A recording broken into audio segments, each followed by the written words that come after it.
Yo, we back, baby. We in the building. We back again. So let's see. I'm gonna give my man Zach Talk Tech the link, and we're gonna invite my man Zach in to come chat. If I can figure out what the hell's going on. If I can get to my Twitter. There we go. And I just got the notification that YouTube just alerted people that I'm live. Oh, y'all are quick with it. That's right. We live again, El Jefe. That's right. Once it's never enough, baby. Once it's never enough. Having too much fun, I got to bring Zach in to have some fun with me. So that is what I am doing. Actually, let me make sure I did this right. AHKB Brown, what's up, man? What's up? Oh, Mediocre Tech is back. What's happening? How y'all doing? How y'all doing? What's up, man? Right. More Viper. More Viper the better, right? More Viper the better. All right. So let me send Zach the link. And bam, Zach has the link. So now he can come hang out. That's right. We back again. That's right. That's right. That's right, Doug. We back. We back again. That's right. That's right. More Viper, baby. More Viper. Only this time, Zach will be here in a minute. So it's going to be Viper and Zach. Maybe get some more people in here. I don't know. We'll see what happens. El Jefe. That might be an understatement, El Jefe. That might be an understatement, baby. I'm having way too much fun with this. Although, my monitoring is not working all the time. Nothing's happening. I can't get any monitoring of my voice, but whatever. It is what it is. As long as I can hear Zach when he comes in, that should be good. And yeah, speaking of devil, super chat from Zach Talk Tech, who will be here momentarily. Hello, Zach. Thank you for the super chat, sir. I appreciate you getting the party started. And of course, I can't highlight it because StreamYard is slow AF. But whatever, it is what it is. It is what it is. It is what it is. StreamYard, can you update this StreamYard? Can we update this? So yeah. Yeah, Zach will be here momentarily, El Jefe. Yeah, so that is that. Why is StreamYard not letting me highlight this super chat? Or why hasn't StreamYard picked up the fact that this super chat has actually went down yet? Wait a minute. Wait a minute. So what is really going on here? This is weird. So El Jefe comment is after the super chat, but I still can't see it on StreamYard. Oh boy, wow. Okay. StreamYard is janky today. Lovely. What's up, Li Talk Tech? How you doing? How you doing? All right, so apparently, oh, that's what it is. Okay, El Jefe. I was wondering why I couldn't see the super chat. I'm like, why is it not showing up on StreamYard? StreamYard does not support. They do not support stickers. All right, I should still be able to see the super chat though, but apparently, StreamYard, that's a little bit too much for StreamYard. Yeah. Oh, look at Doug. He's like, I'll drop him a note on that. Yeah, so apparently when somebody's using the stickers to super chat, they don't show up on StreamYard. But regular super chats do show up on StreamYard. So I don't know. It's a weird StreamYard quirk, I guess. I don't know. But yeah. But anyway, what's up? Apple Monster, thank you for stopping by, Apple Monster. I appreciate you, bro. What's up? What's up? How you doing? How you doing? Gotta remember to look at the camera. So easy to look at the mic. This sexy, gorgeous mic. It's so easy for me to stare at the mic. I need to be staring at the camera when I'm talking to you all. Oh man, this is too much. This is too much. This is too much.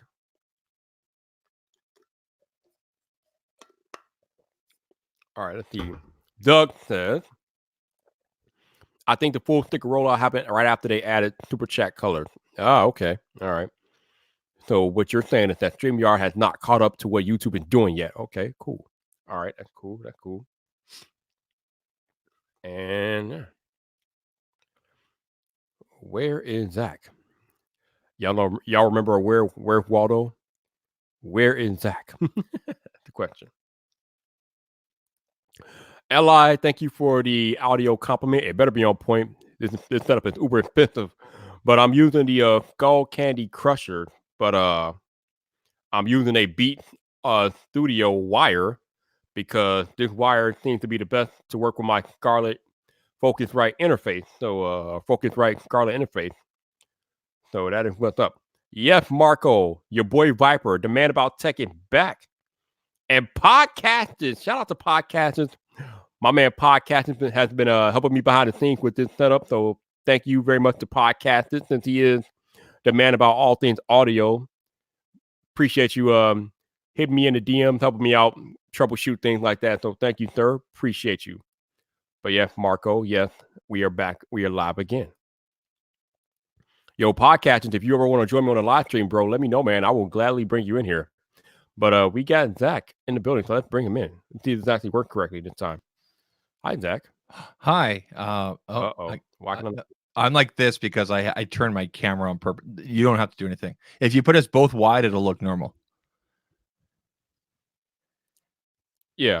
But but we're not going to do that because I wanted to show the game. So let me just turn my camera. Oh, here, okay. That's my wire. My wire has a shortage in it. Okay, that explains it, but it's working now. Good. Awesome.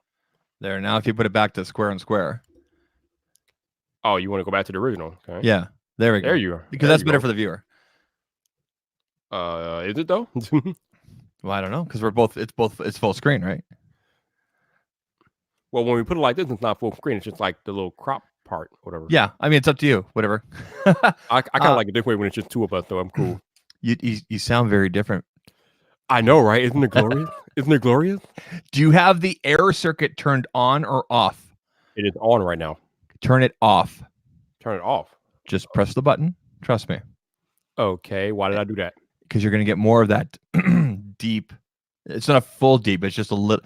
So when the error circuit's on, you get more of a high end. With this now, it's more of that radio calming. Hey, everybody, welcome to WKRP Saturday night with Zach. I am down with that. Okay, so the air has been turned off. That's my suggestion. That comes from Mr. Jason T. Lewis. Now, I came in here unprepared because I forgot to do this.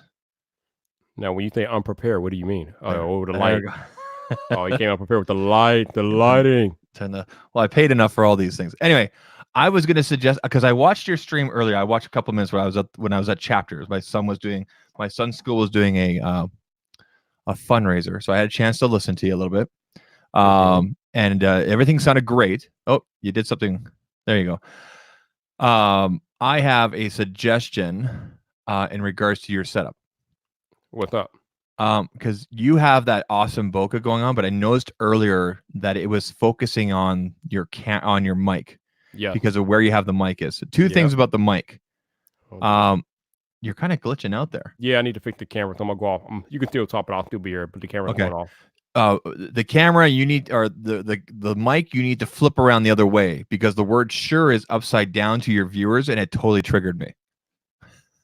That should be fixed already. I think I fixed that already. You had to unscrew. Okay, I didn't know if you fixed it or not. And the other thing is, I would suggest putting the mic almost to the side, like how I have mine, so that the bokeh is not focusing on your mic and then distorting you. Do you know what I mean? Yep. So you want to have it so you're still facing, but the mic is kind of like over here. Like, so for example, for me, if I really wanted to put off to the side, I would have to put my thing over here. But very simple for you, because you've got that bass, the bass that you have it on. Mm-hmm. Other than that, I think you sound terrific. You got the Scarlett, you bought the 2i2, so you future-proofed yourself, right? Yes. And are you going to record with this now and sync up that audio? I think you should, dude. I really think you should. I think I'm gonna stick with the VLab for the foreseeable future until I figure it out. But once I figure it out, then I might start using it for video. The Scarlett you got, you have to go online. You'll get a free piece of software called Ableton Live. Okay, it looks very complicated, but it's not. I can walk you through it privately, or you can use GarageBand that's on your computer. Okay, and just record. So just hit record there. Hit record on your camera. You don't have to even worry about doing like a clap sync thing. And then what you do is you just take the audio file and your video file, import them into Final Cut. Then command click on one, command click on the other. So you highlight both, right click, sync, and it takes like 5 seconds, and you'll get a file called whatever sync. Synchronized. Yeah. That's what I do anyway. Yeah. Yeah, it's beautiful. Yes, it's beautiful. Yeah. So that's what I do with the Sonal, right? And having that condenser, like that's what Front Page Tech used before. But man, you sound good. I know, man. I was going back and listening to the replay of the earlier live stream, and I was like, "Oh my lord, man, this Yeah. is amazing. Right? This is the life right here." Whew. One of my lightsabers just went off. That was weird. Your room is haunted. Did you hear that? Did you hear that? I heard something. I recorded earlier today. I'm sure I turned them off. Anyway. Okay, so I have a question for you because it seems like I'm not picking up any of the my mic monitoring that I should be picking up with this Scarlett. Do you pick up mic monitoring during live, or does it not work when you're talking to somebody? Okay, so I have my in-ear monitors, right? Plugged into a 1/4 inch going into the monitor on the far right side of the Scarlett. Right. And then, okay, so if you look at your Scarlett, you see how there's a big fat, on the far right, there's a big fat dial. Yep. Turn that one all the way down. You don't need that one. You will not use that because that's the rear ones. It's the little one above the 1/4. That's your monitors to hear yourself and to hear me. But there is a button to the left of the big fat one on the right. Click that and keep on talking in the mic. Click that. You can either turn it on, turn it to another on, or turn it off, and find the one that so you can hear yourself. So just yeah. Wait. So the big fat dial doesn't control monitoring? I thought it did. No, the one above it does the 1/4 inch. Wait, but the one above it, I thought it was just for headphone volume. Well, yeah, that's this. Right.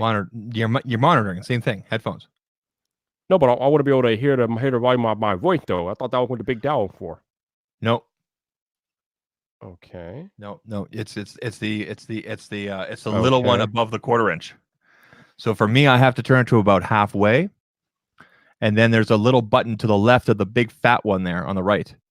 You got to push that button until you find the correct one so you get sound out of both ears. So just start talking into the mic and pushing that. So first you want to turn your volume above the 1/4, turn that dial to about halfway because you're plugged into there, right? Yeah. Okay, so turn that dial above the 1/4 to about halfway. So the line's facing up. Okay. And then to the left of that big fat one on the right, there's a button and it turns green. Yeah. It turns 2 different greens and it also turns off. Yeah. Just start talking until you find one where you can hear both yourselves in both ears. Go. Blah, blah, blah, blah, blah, blah, blah. Blah, blah, blah, blah. Okay, there we go. Okay. You found it? I think that's it. Yep. Okay. Yep. There you go. All right. I get that. Yeah. Okay. There we go. Now you can monitor. Now you're monitoring yourself and me. So I use that dial obviously to hear myself and to hear you. Okay, there we go. Now, yep. All right, I think we're good. Right. And then on your MacBook Pro, go up to your volume selector there at the top, the little speaker thingy, right? And just make sure it's still set to MacBook Pro. And then when you play sounds through your MacBook, they still come out of your MacBook. Do you know what I mean? Like if I wanted to play some like Epidemic sound right now, I could blast it through there and, we're good to go. Okay. Yeah. Gotcha. Cool. Sweet. And that's it. So podcasting says the monitor dial controls the 1-port outputs on the back. Oh, okay. Yeah, that's right. Yeah. So if you wanted, so you could plug in on the ones on the back and use that big fat one. Oh. Yeah. Yeah, Doug. Thinking in Final Cut Pro is definitely legit, man. I love it. I love it. It's the best. It is. So Zach, man, whoo, yo. I heard there's a new MacBook today. Yeah, I mean, everybody, like 1,000 videos dropped on it as soon as it came out. But are you getting one? Oh, no. Really? No, wow. I went and priced one out because, okay, so right now I have a 1 terabyte. And so, I got this thing. It'll be 2 years in April that I've had this. And out of the 1 terabyte drive, I've used... it says here I have more than half available right now, so I've barely even used 512 because I do all my projects and everything on a T5. Right, I have everything running on like this right here. This is Zach Talks Tech. Okay, but anyway, I went and priced one. I went and priced one out today, and even with the trade-in, it would cost me 3,000 Canadian dollars. That's for the 1 terabyte souped up version. Okay. Right. So without the trade-in, it was like $5,000. Whoo! Damn. Yeah. And I'm looking at, I'm going for an extra. See, it doesn't make sense for me because I always have my MacBook closed, right? I'm always in front of this huge monitor. It doesn't make any sense for me. Doesn't make any sense. Maybe the performance boost, but I don't have any issues right now with Final Cut. Everything's working great. I just finished putting that awesome decal. Did you see the picture I put on Twitter? I don't think I thought. No. No? Okay, I'll bring it up here. I did this to my MacBook today. I'll share my screen. Where is it? Where okay, share screen. What monstrosity did you do today? I've had these for a while, and I was trying to decide what to do. Oh, let me go get the screen here. So that's I saw that. It's a 3D decal. You mean decal? Decal, whatever. Oh Lord! Right, it looks awesome. I also have an Autobot one, but I went with the Decepticons, and I'm looking at it right here, right now. Awesome. So I covered up the Apple logo, and I don't care. That is pretty cool. Yeah, I don't care. If I go to media, I'll show you guys the Autobot one. Oh yeah, you check out the BMAC hat today, or toque beanie. It's a toque beanie. Listen, damn it. Nobody calls it a toque. What is that? I don't even know what that is. I've never heard of that until today. What is that? A toque is a hat. Did you see the rant that I posted? Yes, I thought a rant, but I've never heard of that term until today. In Canada, we call it a toque. It's just that's what it's called. That craziness. Okay. Anyway, I still have the Autobot one. I don't know what to put it on. My son wants me to put it on the iPad, but I'm like, that kind of defeats the purpose because the iPad is like super thin, right? Mm-hmm. And then this showed up today. Ooh. And my wife's like, you need to return that now. And I'm like, why? She's like, just trust me. And I'm like, oh, okay. So someone got it for me for Christmas. Oh, right. So your wife is on top of it. My God. Yeah. She's like, why didn't you tell me you ordered that? I'm like, because I knew how you react like this. She's like, well, you better send that back. Okay. I'm not gonna tell you why you need to send it back, but you need to send it back now. Could you be any more obvious, woman? Like, yo, your wife is like amazing though. Yeah, she's all right. Anyway, that's that. I put that decal on there today. Yeah, here's the BMAC, the toque beanie. I love this thing, man. I'm gonna wear it all winter. It looks good, man. I'm gonna wear it all winter. It looks good, man. It looks good. It goes well with the white hat. No doubt. Right. So something else just came out recently, Mr. Zach Tech. We got to talk about, man. Disney Plus. I love it. Did you watch The Mandalorian? Though? Did you watch it? Did I watch I watched it twice on my own, and then I watched it last night with my wife, and I'm like, when is the next episode? Apparently it's Friday. It's Friday, yeah. How about that ending though? Oh my Lord. I know, right? Like it felt like Star Wars from the start, and not just because it is, but it felt like Star Wars from the start. But it felt different. I dig the music. My wife, she must have said 3 or 4 times while we're watching it. Like, she's not crazy about Star Wars like I am, but she's like, "This is like a Western. This is really cool." And I'm like, "I know, right? Like this is right."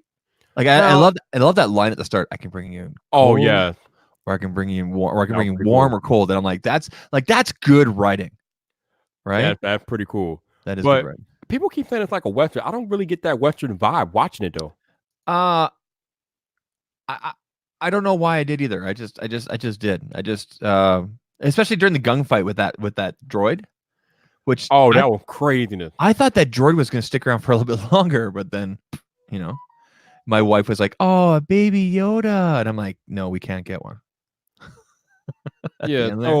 So yeah. But that droid had to go in the end though. He had to go. He had to say that. I thought he was more permanent character based on what I read and everything. I haven't read any, like I've purposely not watched any previews or spoilers or this and that for this. When it comes to the Rise of Skywalker, I think I'm pretty sure I know what's going to happen already. But yeah. Yeah, well, Hefe, we are kind of spoiling it, but if you haven't watched it by now, that's on you. That's not our fault. Yeah, sorry, dude. that's not our fault. But I went and watched. So the first thing I turned on was Aladdin, my favorite animated Disney Aladdin, movie. Huh? Yeah, with Robin Williams as the genie and everything, just hilarious. I watched that. I watched a bit of The Lion King, and then I checked out the new live-action Lady and the Tramp, and I'm like, whatever. And then watched some Simpsons. And here's the thing: there's not a lot of original stuff on there. It's all stuff I've seen before. It's all catalog, right? Yeah, but it's great for that because, dude, there's like 630 movies and shows. And Hefe, I'm sorry, man. I didn't know. I know you'd be busy, but Yo, people were, dude. You know how it was on day one that we crashed the server, baby. We crashed the servers on Sorry, day man. one, man. Sorry, Jeff. We didn't mean to. We crashed the server, baby. We crashed them. But yeah, I'm super impressed. Even though there was some downtime here and there, that it was relatively stable. It wasn't nearly as fast as like when I bring up like Netflix or Cast, like Google Movies. No, but one thing, but now working well. It's working well now. It's working very well now. So Yeah, that's good. yeah. The first thing I watched actually was the end of Endgame, and then once I watched that, I watched an episode of Kim Possible. Then I watched Darkwing Duck. Oh, Darkwing Duck! I gotta watch that. And what else did I watch? I watched something else. Oh, this morning I watched The Mandalorian, which was very good. Yes. And I think I watched something else, and I can't remember what I watched. But yeah, you can really get lost in Disney Plus. You can get lost. I like the interface. I made profiles for my wife, so I was really interested. Did you make multiple profiles just to try it out? No, only made one. So when I made the profile for my wife, then I made two profiles, one for my daughter, one for my son. It did ask me, are these for children? And it's just like a yes or no question. And I noticed as soon as I hit yes, there's nothing above G rated, so not even PG available on their screens. So I changed my son's to PG-13. I changed my daughter's to, G because she's 5. Sorry, kid. Yeah, like Star Wars is not even on there if you turn on the children's thing. None of the Marvel stuff is. It's all G stuff, right? Jonathan, just happened. Jonathan, this just happened. The old movies are on there. Hey, like Snow White and everything. Dude, I only ever saw Bambi once when I was a kid. Oh yeah, that's the other thing. I watched the original X-Men. They have the original OG X-Men cartoon, man. Like yeah, yeah, that one. Yeah. Oh, I gotta go watch that tonight. That one. Yeah. Yeah. Sweet. Can I say how much I love this Focusrite, man? I'm looking at the dial changing color as you talk. Yeah. And the color correlates to how much you're high and when it gets in the red, and you're clipping. I love like knowing when I'm talking too loud and things like that. It's amazing. You want to definitely stay because I'm a little high right now. You definitely want to stay green. You're right. Sometimes a little yellow, but you never want to hit that red. Hold on a second. Now you know me. Usually when I'm hitting my intros, I go a little bit into the red. But see, I was very interested. Okay, perfect. That's perfect. I was very interested to see how you would adapt to this because you're used to having the mic over here and like screaming because that's your thing, man, right? Right. And I'm like, is he gonna be able to get used to getting this close? ASMR. No, that's right, man. Yo, I'm all about the Viper ASMR, man. I'm all about the proximity effect. I love it. Man, you're on a whole different level of audio, dude. It's ironic about this because Nikias, Apple World, contacted to me today, shortly after his video went live, his desk setup video, which was really well done. He's like, dude, I need to fix my audio. I'm like, okay, I can help you out. And then he sends me a screenshot, 3 different people. Dude, you got to fix your audio and your your videos are good. So I gave him a list. I'm like, Sonal, Focusrite. I gave him the Solo. I told him get this adapter so you can go to the MacBook or whatever computer you have. So I think Nikias is actually going to set up not with this, but like with the condenser with the Sonal, right? Right. And a Focusrite Solo. And yeah. What's up, TK? How you doing, baby? How you doing? Hey, TK. I have my room booked, my Airbnb. Oh, he ain't playing. I'm literally a 10-minute walk away from the convention center, which will be nice. And I'm just working on the flight thing. Actually, what I'm waiting for is Friday. My Aeroplan points for last month will get deposited, and then that will pay for my flight down. So literally, all I'm paying for while I'm there is food, water, transportation. It'll be good. What's up? Yeah, I found a really good Airbnb. So I'm going to be going down on the 5th, which is technically 2 days before, and coming back on the 13th. CES only goes to like the 11th apparently. So I'm staying a little bit extra to hang out and everything like that. And for those 8 or 9 nights, whatever it is, it's costing me 450 Canadian. Wow. It's a nice place. It's got like a 5-star, like they're gonna make breakfast every morning. I got my own private washroom, my own private room, internet, everything. I mean, it's ultimately I just need a roof over my head. Exactly. So I mean, Jeff did the same thing at this time. He stayed at an Airbnb. Yeah, and that makes sense, right? Like just so much. I've never used Airbnb. I've been registered forever. So I think it was TK that we were messaging back and forth. And he said something about Airbnb, and I'm like, maybe I should look into that. And, like, I don't room well with other people. I like to have my space as long as I have my own room, you know. And ultimately, it's just a place to sleep because I'm going to be at the convention center for 10, 11 o'clock every morning, and then do that thing till 4 or 5, and then hopefully find a party that TK can get me into after. Pretty sure that won't be a problem. That would not be a problem. I can't wait to hang out with him and have a drink, man. It's gonna be good. TK, cool people, man. It was nice meeting him when he was in Chicago. Yeah. No, it's so are you gonna be going? Do you know? No, I was trying to find a sponsorship, but it came up pretty empty. So I reached out to 3 different brands. All 3 of them said, we're going to be taking care of our staff this year. So I'm still open to another brand helping me out so I can offset some of those transportation costs and everything like that. And I already I have ideas for, like, things to do in exchange for and everything like that. So vlogging type stuff, showcasing only their brand if they're under a certain category at CES, things like that. So things that wouldn't be hard to do. But the sole purpose of CES during the day is to meet with those brands, to make those relationships, right? So, oh yeah, of course. Yeah. I mean, that's pretty cool, man. I know you've been there once or twice before. So, well, this will be technically my second time because I got sick, as you know, like 4 days before I was supposed to fly down this year. right. But you went before that though. Yeah, I was in the hospital, like, so. But yeah, I was there the year before. Went to the UAG party. Fell over. It was a good time. Fell over. There was a reason I fell over. But we won't talk about that. Did you do your thing for the YouTube to tell them if you make, what does that say? Zach, check out the Unlocking Company. If you want to get a sponsorship, they may sponsor you, maybe. I have no idea what the Unlocking Company is. A lot of YouTubers have done videos about this. Basically, they unlock all the different Androids and things like that, so you don't have to have them tied down to a carrier. Okay, I'm just doing a search for them. Apparently, that's their thing. And yes, I did go into my settings and I changed both channels. I set it to not set for kids or not meant for kids. So yeah, and I think there needs to be some clarification about that. It's not to say that you're going to be restricted by saying no across the board. Right. It's just that you don't make content specifically for kids. Right. Okay. Like, my stuff is safe for kids, but I'm not targeting kids. Correct. So no, not across the board, not safe for kids. Did both channels. I'm done.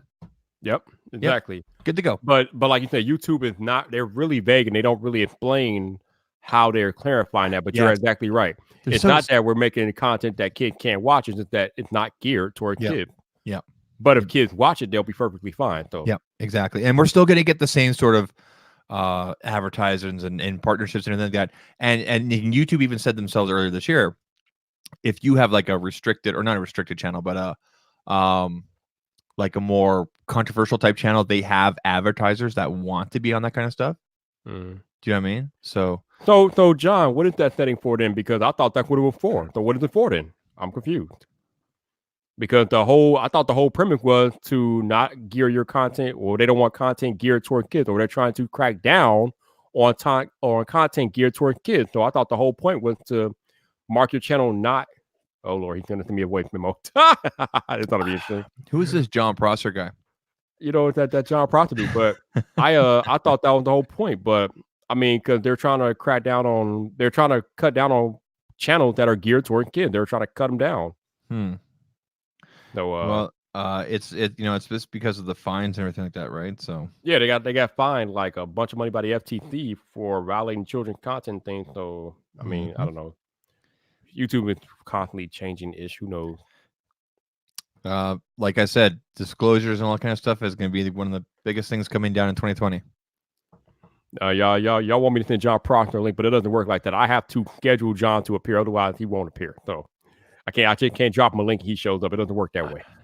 Well, John, I think you should come here and clarify what you're talking about, because I don't understand what he's talking about. All right, so let's cut to John Proctor and his voice memo. Hopefully it's loud. I think it should be loud enough. Okay, so I'll quickly explain this.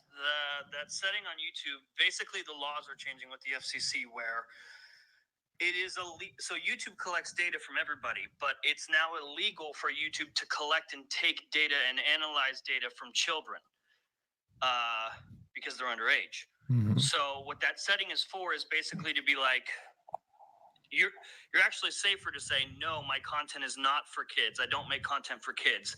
Mhm. Because if you do make content for your kids, your content will be treated differently because it'll be treated much differently in the algorithm because they're not supposed to collect data the way they have been from kids. So if your channel, if your videos are for kids, it will be treated much differently and collect much different data now in the algorithm. So it's actually better that you don't make content for kids. Mhm. Cool. There you go. Yeah, and that's why I set both channels to not for kids, because like he said, if you do set it to kids, then the algorithm is going to chew you up. So we don't want that. We don't need that. We don't want those problems here. I'm paranoid now, so I'm just going to go back into my channel really quick. I know I set the live channel. I did this morning. So you go into your channel, the beta, then settings, then channel, advanced. Oh yeah, okay, it's already set. No, set this channel as not made for kids. I never upload content that's made for kids. Perfect. Yeah, I'm good to go. Yeah, and that's the way we got to move out. My subs have jumped like crazy in the last 24 hours. Okay, so 24 hours ago, I was at 4,448 subscribers. I'm now at 4,520. So I passed that 4,500 mark plus another 20. Good job, man. I think it's because of the content. I mean, this last video I did, the 5 things that Google can do to make the Pixel 5 awesome, was basically just a rehash of my 4 issues plus one more thing they could do to make the Pixel 5 awesome. But I also did reiterate, the phone's for like 90% of the population. Just, for me and the other 10%, no. Right? So, but you know what?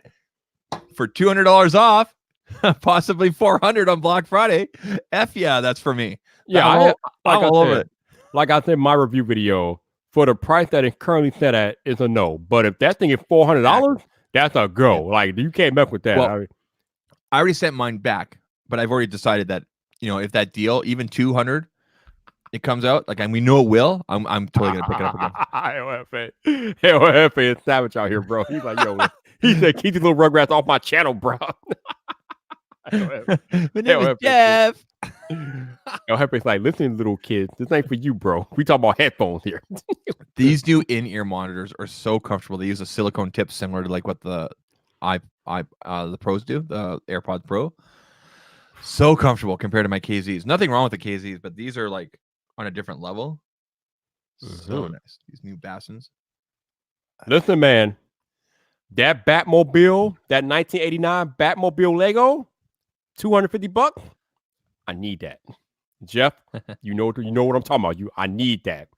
I think Zach knows what I'm talking about too. We need that. We all need that. I saw the pictures. Some dude wrote like a War and Peace novel comment on my video about how I was wrong about the Pixel 4. And I still don't understand what his point is. But I still hearted it and said, hey, thanks for being here. We all need that. Yeah, we need that. I heard I was reading an article about somebody who got a chance, who got some time, or who got a set of he got the Batman. It took him like a whole weekend to build that thing. That's crazy, but I don't care. I want it. I need it. Batman is life. Y'all know how I feel about Batman. Batman is life. I need the Batmobile, the OG Lego Batmobile. I need that. And I want the tumbler too, because the tumbler is just legit. My son's not watching this; he's in bed. But we bought him 2 days ago. It'll be from the whole family. We bought him a 5,000 piece Millennium Falcon Lego set. Woo! The most he's ever done before was 1,100 pieces. So this is for ages apparently 14 and up. He's 7. But I've seen him put together Lego, and he's got this. It comes with like something like 25 bags. It's a huge, like, it's going to be big. It's not the big one they see at the Lego store, but it's like the next size down. Yeah. So we told the whole family this year, no toys for the kids, but Legos are okay and educational toys. So I went all out. I'm like, we're getting this for him this year. That's right, Tim M. You know where I'm coming from. Batman is life. You know the prestige. Let's put it this way. This Lego set is more than my mortgage payment. What? Yeah, it's more than not my monthly mortgage payment, but the because I pay bi-weekly. It's Wow. it's about $100 more than my bi-weekly Ooh. payment. For Yo, these Legos are expensive as hell, though. My God. I Woo. know, right? His head's gonna explode. I'm gonna record it and put it on Twitter. You guys will see. He's gonna go, ah, Bruh, you literally gotta take out a kidney just to buy a Lego set today, man. These Lego sets, like the Tumbler, I wanted like $350. This new Batman, this original OG Batmobile is like $250. I mean, what is going on with these Legos, man? I don't know where he's gonna put it either because he has a small room. You ever seen that meme of the girl? She's like, ah, she smashes the thing on the ground. That's gonna be my son on Christmas. But you know what's gonna happen? He's gonna be like, Dad, can I put it in the man cave?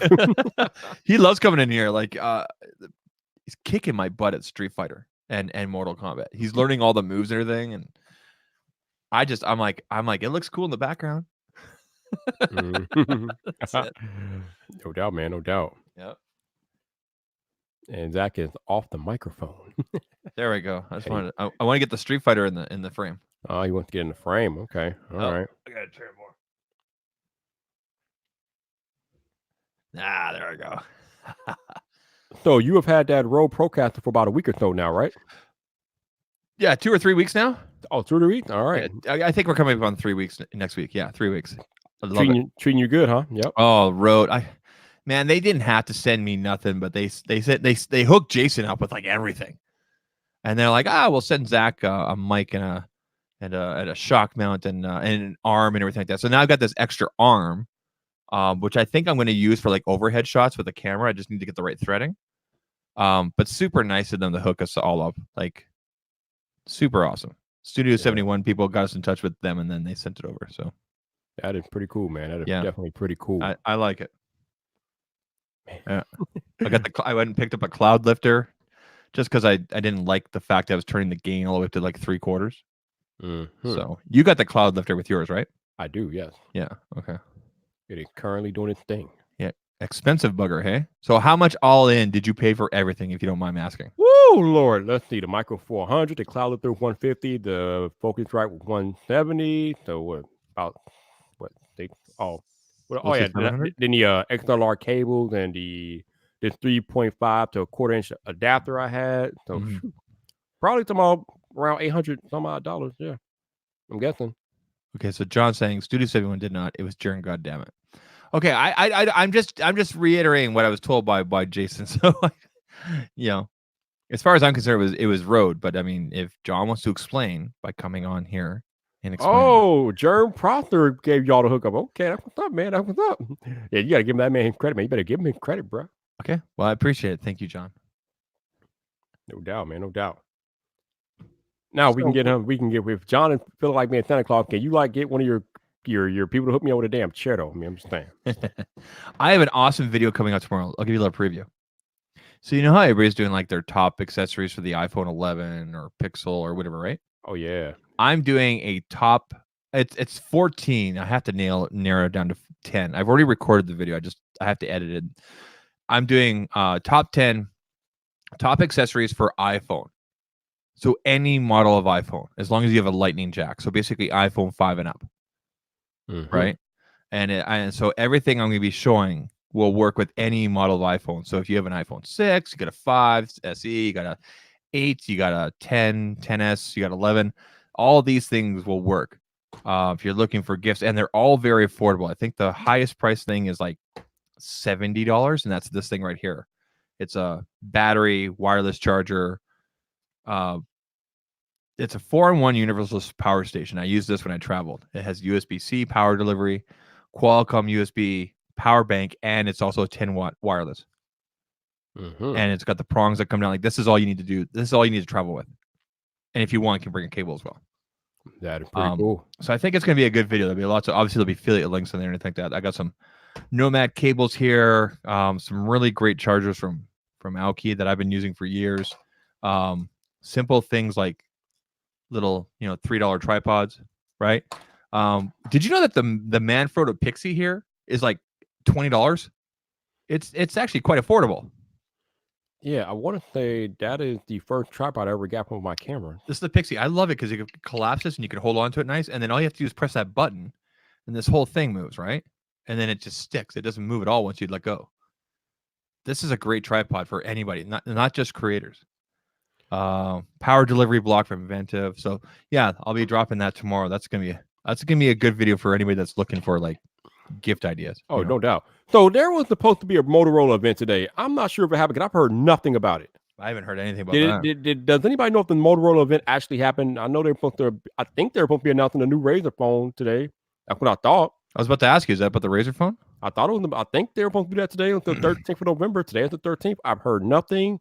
Are they doing these Apple incognito prep briefings now? Because that seems to be Apple's new thing. These incognito prep briefings to announce new product. Yeah. What do you think of this new MacBook Pro, the 16-inch? Dude, from the little videos that I've seen, it's legit. I can't believe those onboard mics are that good. Yeah, did you see TLD's John's video using the mic? Like I was like, wow, really? Wow. But apparently the webcam is still the crappy 720. 720, yeah. So John said they were announced. So okay, so where the hell do we have a prep briefing or something? Like where's the information? Where is it? Oh my! There's nobody talking about this. Like, where is it at? Like, there's no pressing. There's no talk. Where's the talk? Where's the chatter? I want to try out this new Razer just because I had a Razer back in the day. But yeah. I mean, it looked cool from the renders and content that I've seen. The only problem is they're talking about wanting $1,500 for. I'm like, dude, your Motorola, you need to calm down. Yeah, and like if you look at the processor that's in there, but yeah, for affordable, I don't know. They're definitely gonna be hooking on like the nostalgia factor. Oh, absolutely. You know what I mean? Yo, Trenton, I definitely agree with you. The webcam, a 720p webcam on that type of MacBook is atrocious. But that's terrible. That's the only bad thing about the MacBook, man. Yeah. See, I started watching his video, and then you sent me the invite, but he was just getting around to that, so I have it paused. But George, so you've seen it, okay? And I guess it's a Verizon exclusive. Oh, okay. $1,500 Verizon only. Whoa, okay. So that means it's not coming to Canada then officially through a carrier. I'd have to import it then. Yep. Huh.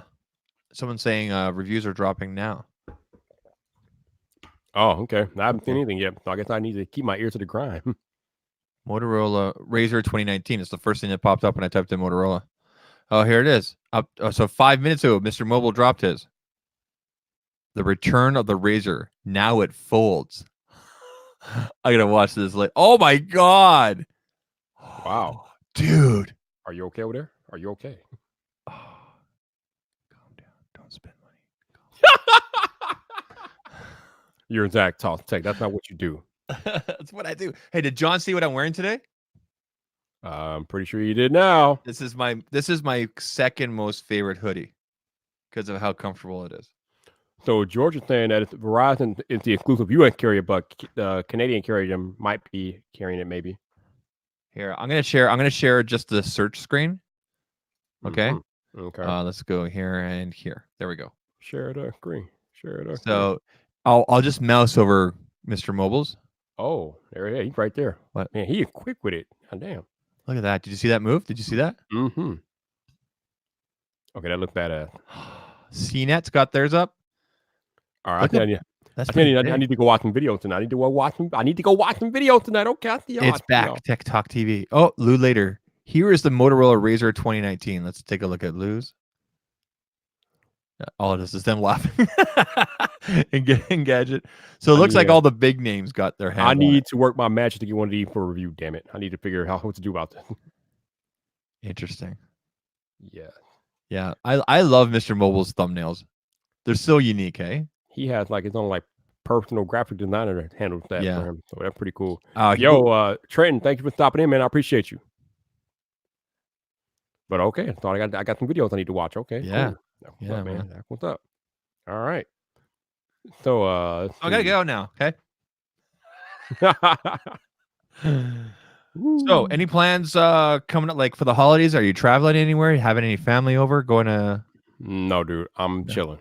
You're just gonna do the bachelor thing again? Chilling and putting out content. That's about it. Cool. Are you working on your top phones of the year kind of thing, or awards type thing? Where were you at 3 weeks ago? Oh no, I know you did. I know you did. Like I thought that was a preemptive. I didn't think that was the actual list. No, that's it. I mean, I'm not getting my hands on any more phones this year. I don't think so. That's pretty much it. Okay. Check. Oh, I'm only getting one ear with this one. All right, Michael Pepper Tech Talk said, There we what go. would you guys recommend as the beginner microphone? Honestly, I would recommend the Blue Yeti. Yep, absolutely. Plug and play. When it works, it's a beautiful thing. But mine lasted about a year, so we're aware of that. Jano says, "Be nice. Did you get your phone yet? I sent you all those ballistic cases. You won." Yeah, he's been talking about this iPhone 11 Pro Max. Apparently, Have you got it yet, man? What's going on, Jano? apparently they're making this magical iPhone Pro that iPhone 11 Pro. He got it. All right, cool.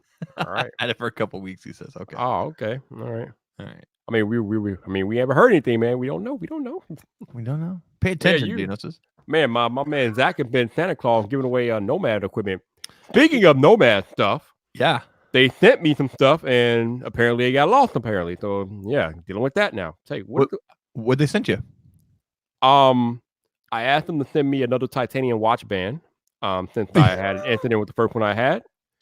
And I think they might be sending me some other stuff. I don't know, but that's ironic because he sent me one yesterday. It's supposed to arrive tomorrow. I came out of nowhere. I just sent him an email saying, "Can you send me this band, this band, and this band, and this charger?" He's sending me all the bands except for the power block or the battery because they're running low in stock. But he's sending me like, how much does that titanium band go for retail? Like $200? Yep. Yeah, he's sending it to me. Yeah, he sent me one too, but it got lost in the mail somewhere, so I need to figure out what happened. Here's the thing. Here's my strategy with this. This is what I told him. I said I want to do an update on my health and everything like that, and how the Apple Watch has been helping. But as a side thing, here's the thing. Okay, so this is the Apple OEM. This is their leather band. Okay, I haven't had any problems lately, but if I take this off, I want you guys to see something because this happened, and I had to get some special cream and everything like that. Okay, so I have some I have sensitive skin to some metals and everything like that. And the whatever metal they're using on this was touching my skin and caused an irritation. It's probably nickel in it. That's what causes it. And that irritation stopped and everything once I started using the Nomad band, just out of nowhere. Like I didn't plan for that, obviously, but I switched out and put on the Nomad leather band that I had. And so I want to point out that their bands are all hypoallergenic, which they are. So are you saying you got that rash or irritation with the Apple Watch band, the official Apple Watch band? Okay. Yeah, the OEM. This one right here. Yeah, that's very. Now I know sometimes things like that happen when you buy those. When you buy the third party aftermarket watch band, those things might happen. But I've never heard anything like that happening with the official watch band. So that's interesting. So I solved the issue by putting the shorter strap at the top. I had it at the bottom. No, wait, which way did I have? Yeah, I had the shorter strap at the bottom before, so it wasn't coming around this way. It was coming around the other way. So the metal here, where it goes through, was touching my skin, but now it's not. Okay. Yes, B-Mac, I am live again because, I mean, you got to be sure, B-Mac. You got to be sure. And I'm using the Nomad Active leather now. It doesn't. It's not as strong as the other one, but it looks nice. It's damn nice. Did you see Jason? Did you buy one of Jason's cases? I have not yet, no. But I saw the one that you had on your phone. Yeah, that one. Yep, I've seen that one. But yeah, Nomad makes amazing products. I love Nomad products, man. I cannot wait till that Base Station Pro drop finally. Oh, that can be interesting. You and I are on the list. I already checked. I keep on bugging him all the time. End of November, they'll be coming out. That's what he told me, yeah. But man, just be able to drop something down on anywhere on a charger, that is going to be legit. I can't wait to get that in here. Yeah. It's going to be legit, man. Because I have the round hub upstairs, and then I have the Base Station here, and then I'll be putting the new Base Station Pro here, and I'll be moving this to another room. I'll have Nomads all around the house. Yep. How are the AirPods Pro serving you still? Oh, the AirPods Pro are amazing. Now, the AirPods Pro are amazing, but my only issue with the AirPods Pro is that since they're not like the original AirPods and they are more further in your ear, depending on what I'm doing, they do tend to move around slightly. Really? Now, it's not really a lot. Yeah. But like if I'm working out and I'm laying flat down on the bench to do bench press or things like that, then they will move around slightly. They'll feel like they're about to fall off, but they won't fall off, but they move around a little bit. So They do move a little bit, but other than that, they're amazing. They fit well. They sound amazing, and the noise cancellation is like next level, dude. Oh my god. So I proposed this to Jason already, but I think you're going to be co-hosting with him. You'll be hosting the Painfully Honest podcast next Tuesday with him. What? Nobody told me this. Really? Well, we're telling you now. Okay. I'm going to be in Mexico. Oh, I heard you talking about this. Yeah. Yeah, I'm leaving on Sunday, and I get back the following Sunday. It was like a last minute. What can we get for $2,000? And we're getting something awesome. Wait. So you are going to Mexico off the spur of the moment? Am I understanding this correctly? Yeah, me and my wife are going to take off on Sunday. What are you doing with the kids, man? Oh shoot! I'm kidding. They're going with their grandma. They're staying with grandma for a week. Oh, that's pretty awesome. You and the wife are just running away for a week. We wanted to take them, but it was like, okay, do we take them and go to like a 2-star thing and like question everything that we do, or do we just leave them here and go by ourselves and have a really good time? Because like they're 5 and 7, they're not going to remember anything. So plus we're doing a road trip in the spring down to Disneyland. We're going to drive from Canada to Disneyland. So from Alberta down there. So, my man Zach said, "Kid, you stay with the granny. Me and the wife be gone. They'll have a good time. They're looking forward to it. They love staying with grandma. So there you go. It's a good time. Yeah. But yeah, man, I hope you have fun, and I'll be here breathing my buns off in Chicago. You know how that goes. I haven't been to Mexico in like 4 or 5 years, and we're going to Puerto Vallarta. Yeah, I've never been. I've always gone to like Cancun and like Riviera. So I've never been on that side of the Pacific side. So I've been to Mexico once when my mother took me when I was a little kid or whatever, and she took me to Puerto Vallarta. So yeah. It was interesting going through all my summer clothes because this past summer I couldn't wear a lot of the stuff, and now it's like I can't wear this, but it's not because it's tight; it's because it's too damn loose, too big. Yeah, too big, right? Yeah, yeah. Because that is shrinking. All right, well, I know. This morning I weighed myself again, 335. B-Mac, like, what happened to Mexico stays in Mexico. It's gonna be a good time. Yeah, I feel you, B-Mac. I feel you. We're staying at the Royal Grand something all inclusive, whatever. Something. They got 6 pools, 5 bars, 8 restaurants. So it should be a good time. Don't mind me. Like I told y'all earlier, I'm having way too much fun with this microphone. I know. I can't wait for Friday Night Viper. Oh my god, it's gonna be epic. I won't be able to participate in the chat because we're getting the house ready for. So Saturday night, this coming Saturday, I've got about 18 or 20 friends. 2 of them are unconfirmed so far, but I'm pretty sure they'll make it. About 20 people coming over to celebrate my birthday from earlier this week.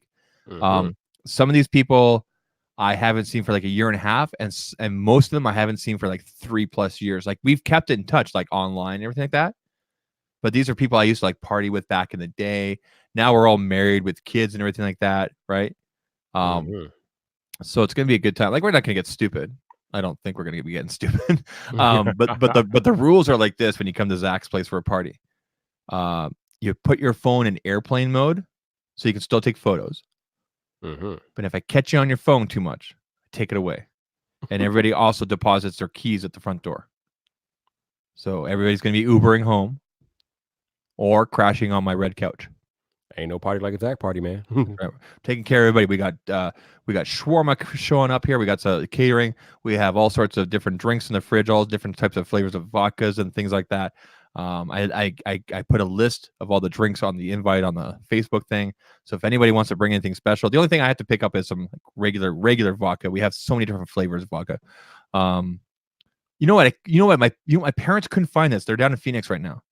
Do you remember Flossie Carter did a review earlier this year of the Ciroc watermelon vodka? Yeah.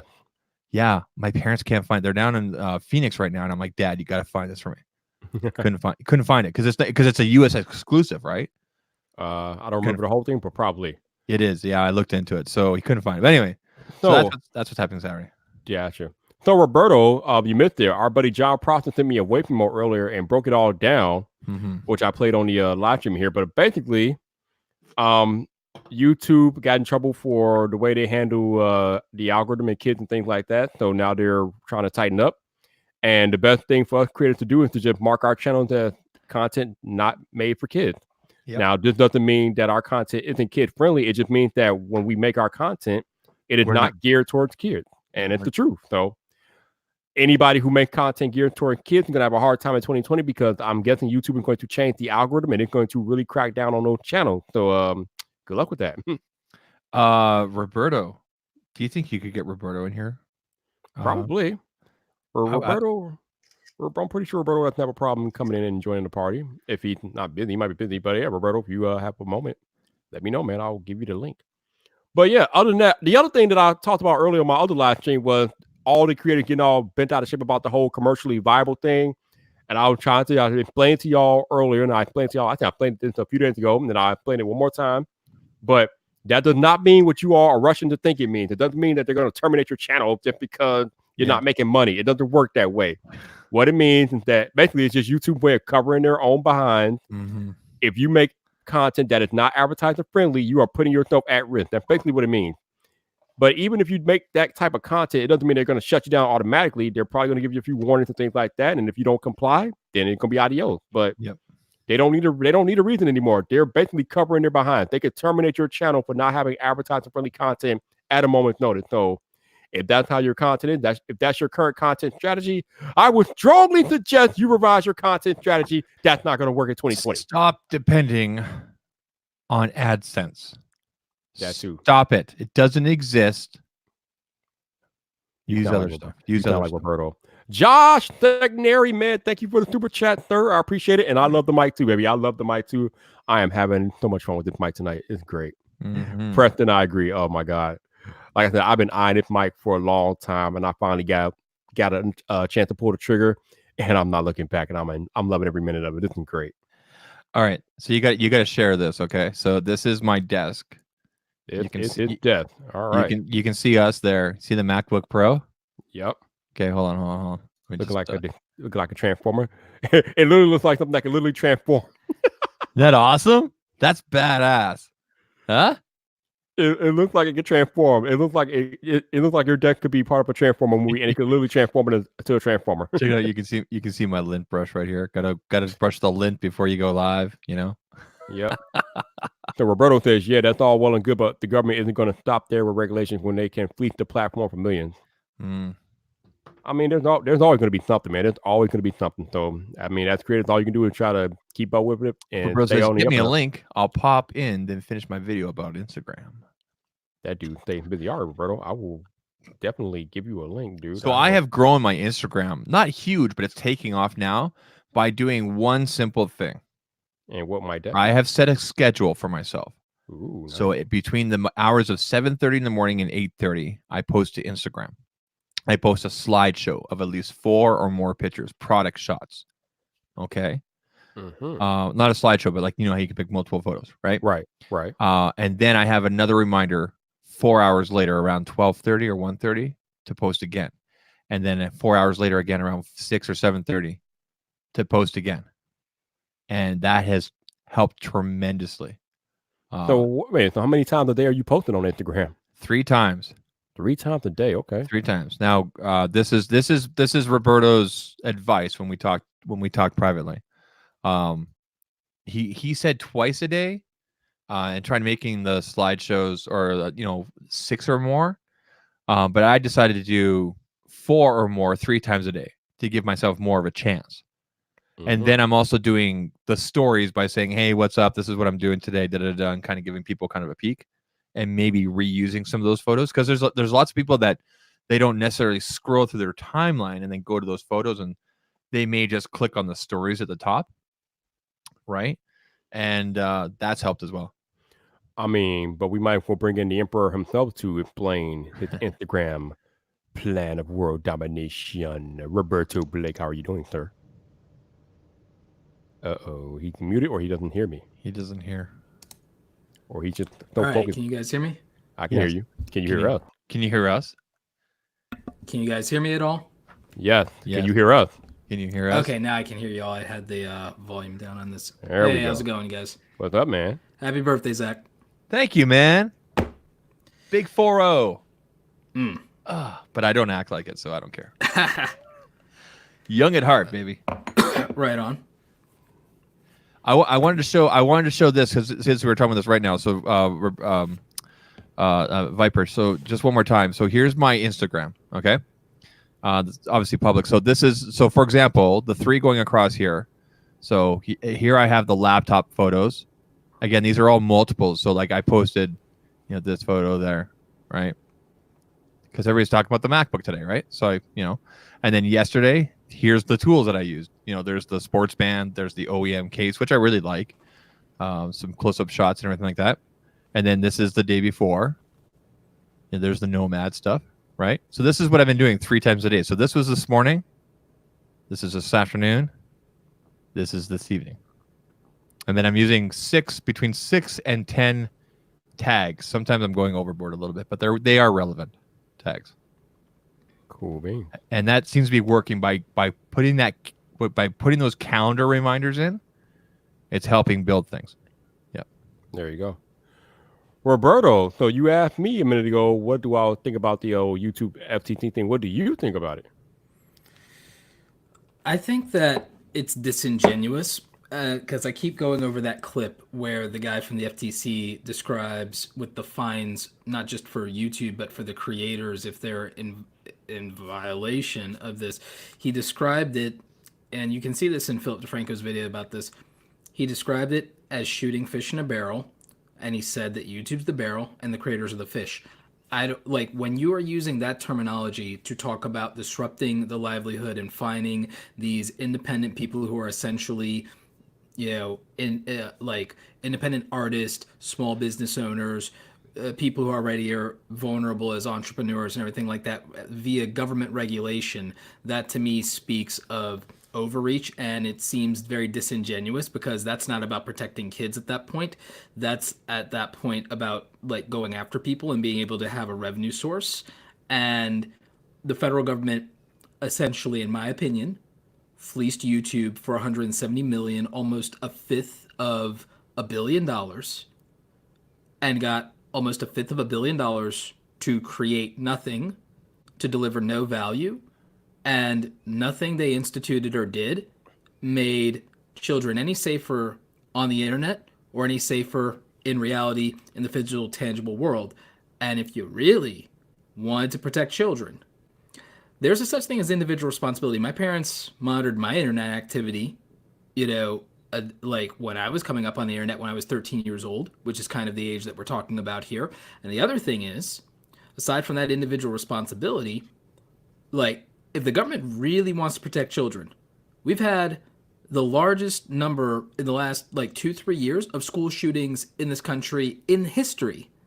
And we have more school shootings than any other country in the world, civilized or not.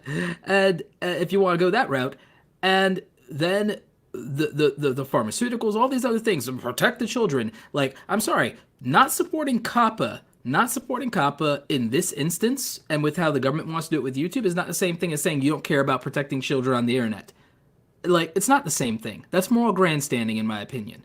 In my opinion, if they really want to protect children, they can do any number of things, and there are any number of bigger priorities than regulating the tech oligarchs if you care about protecting the children.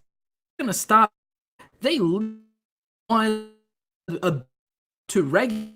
Look into this. They want to do a bill to regulate how much time you can spend on Instagram, as if you are not a human being with individual sovereignty and can't decide for yourself. If you want to waste 5 damn hours of your life on Instagram, you should be allowed to do that without the government locking down your effing phone. That is just nonsense. This is the beginning of massive overreach because the government doesn't like social media and these tech giants and everything like that, and they didn't care about YouTube for 15 goddamn years of children literally growing up on YouTube, and they didn't give a damn. They didn't give a damn. You and I both know, Viper, they didn't give a damn about social media and social media regulations until 2016, when social media proved that it can affect their power and their place in the world. And then that's when, these people decided that, oh, it's not a joke anymore. It's not a fad. It's not going away. It's not just for these damn millennials. This is actually important. It's disingenuous, in my opinion. It's a smokescreen, and it's bullshit. And when you actually have government officials like with the embarrassment that they showed themselves to be when they tried to question Sundar Pichai and Mark Zuckerberg, when they freaking embarrassed themselves, not even knowing the difference between an Android and an iPhone and everything like that, when they delivered on demonstrating their gross incompetence about basic technology that the average consumer uses in their everyday fucking lives, they immediately invalidated their ability to regulate social media, in my opinion. But my standards are a little higher, because if you can't script hello world, you don't get to regulate the goddamn internet. Like, if you can't name 5 programming or scripting languages, you don't get to regulate the goddamn internet. Period. Fucking end of story. Demonetized. So like that's real. Need some super chats up in here to make up for Roberto's mouth. Yeah, like I'm just a little pissed about this, because like and again, then there's all the moral grandstanding from people. Like, here's the thing: I'm perfectly safe and I'm pissed. I'm perfectly safe and I'm pissed. But a lot of these people who are like safe from this, they're doing this moral grandstanding where, oh, if you don't support this COPPA thing, then you must not care about kids on the internet. And what about what Logan Paul did and all this? Or what about the child predator thing on bullshit? Like, the government's not going to do a damn thing about child predators on the internet. Nothing. Now, here's the thing that gets me, Roberto. They're not competent to do it, even if they wanted to, and they don't. No. They're But not here's really the thing that gets me about the some of their homies will Santana- go down if they actually have to worry about that. No kidding. But here's the thing that killed me about how YouTube responded about the whole child predator thing, the whole YouTube for kids thing. So you mean to tell me that YouTube's answer to this whole protecting children initiative is to build a proprietary platform just for kids? Basically, Well, they already had a proprietary platform for kids. but now they're uploading all the kid content onto that platform, more or less. So basically, you're giving the pedophiles and the predators one target to find all the kids and do what they got to do. Like, how? Well, that's why that was stupid, and then affecting the content creators in this was stupid. And I'm reaching out to give them better suggestions as how to handle this, but they just moved as quickly as something they could do to appease the media, who doesn't really understand a lot of this stuff any better. And they did that to just kind of like reassure advertisers and to get rid of some of the backlash. And that was like more of a PR move than anybody in engineering, because like, here's what you actually would have to do to fix YouTube to a deal with child predators, and this is what the government doesn't understand, and this is what the media doesn't understand, is if you actually wanted to fix that, you don't strip all creators who are doing any content that kids are watching of features from YouTube, because that punishes the creators that are innocent and doing nothing, and especially it punishes and disincentivizes. Do you realize the message that you're sending to young children who are content creators, or to families? You're sending the message that family values and family-friendly content and wanting to express yourself creatively as a child, that you can't do that, and that you lose out on things that other people get because there are a few fucking assholes and sick people in the world. Do you realize how stupid of a goddamn message that is? Do you realize how damaging of a message that is? That is stupid. That is ignorant. That is bullshit. That is unfair. And that's ridiculous. And somebody, like, I hate to say it, somebody should have like gotten kicked for that. Somebody should have got drop kicked for that, because that's just stupid. That is the stupid, most ridiculous thing. It's the most ridiculous thing I've ever heard of, man. Here's how you'd actually deal with it.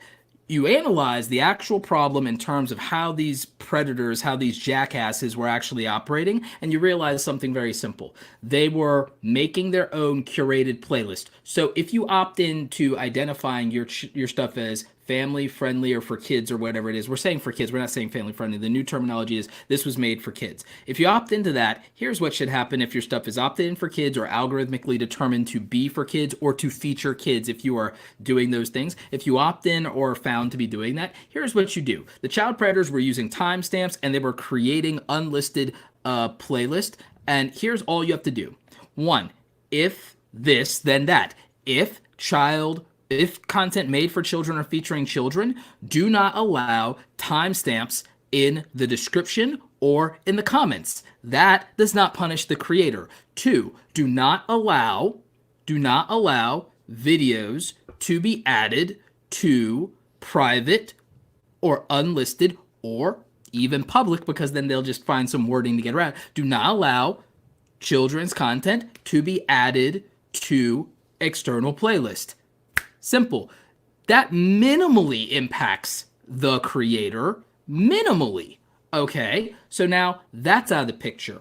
3, number 3, programmatically.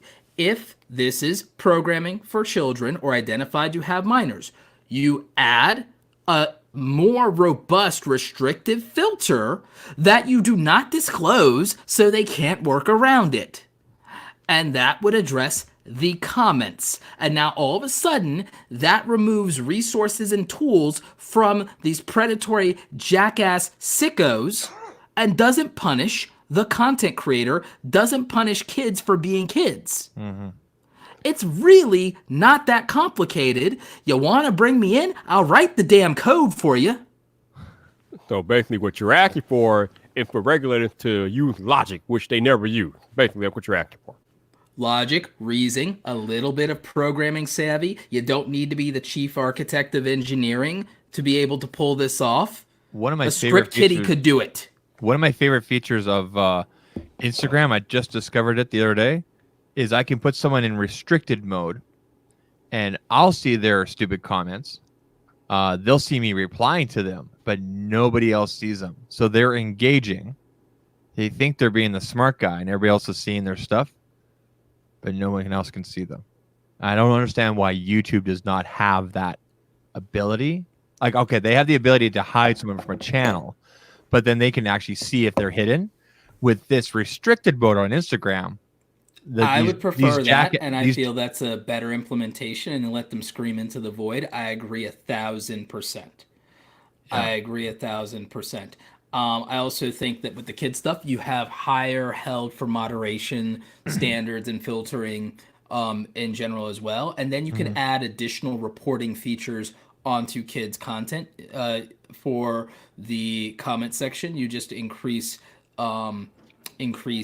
that.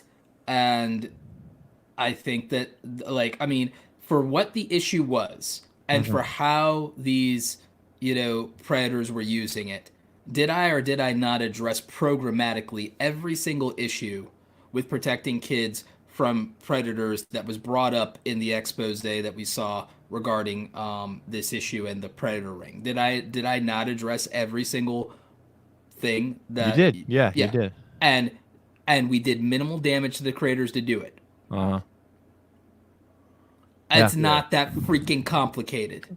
Maybe it doesn't play well, and it's not fast to implement, but it doesn't necessarily, I guess, play well or feel aggressive enough to the media. Maybe this is just a first level, and then they'll see how deep they have to go.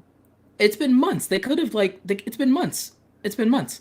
And I know people who personally, their channels were gutted by this and by the subsequent algorithmic throttling associated with it, which you won't convince me didn't happen. I had a good friend. She is a gymnastics teacher. She was on track to be the #1 gymnastics channel on YouTube, and and everything was gutted.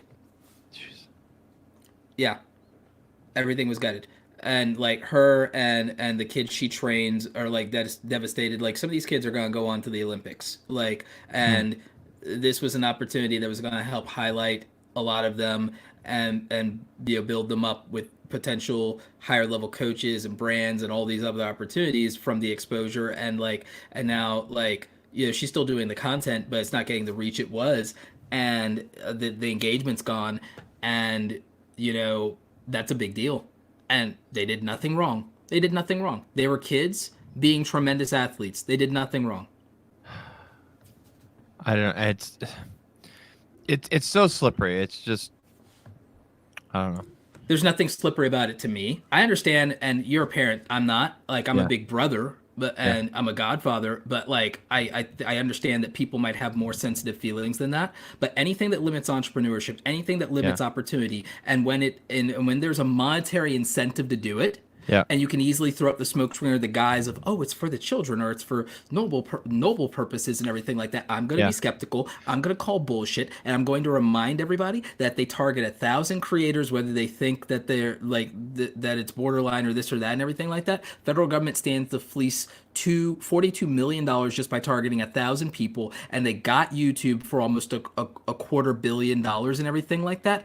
I'm not gonna look away from that and just trust them to have good intentions. I found was really interesting this week in terms of now when they're calling us fish in a barrel. Yeah, One of the things I thought was really interesting this week is, so for example, we have a first generation iPad that I got like 6 years ago, and I cleared it all up and I put YouTube Kids on there. Okay, so my kids are on there. They both have their own profile. My son's he'll be 8 in January. My daughter just turned 5, and they love it. And one thing, my son came up to me today and said to me, he's like, "Hey, Dad, we watched Ryan's toy review and stuff like that, and Transformers and everything on YouTube Kids. How come nobody ever comments on these videos like how they do with yours?" Because he sees me scroll through comments and talk to people and like engage. Like he understands that.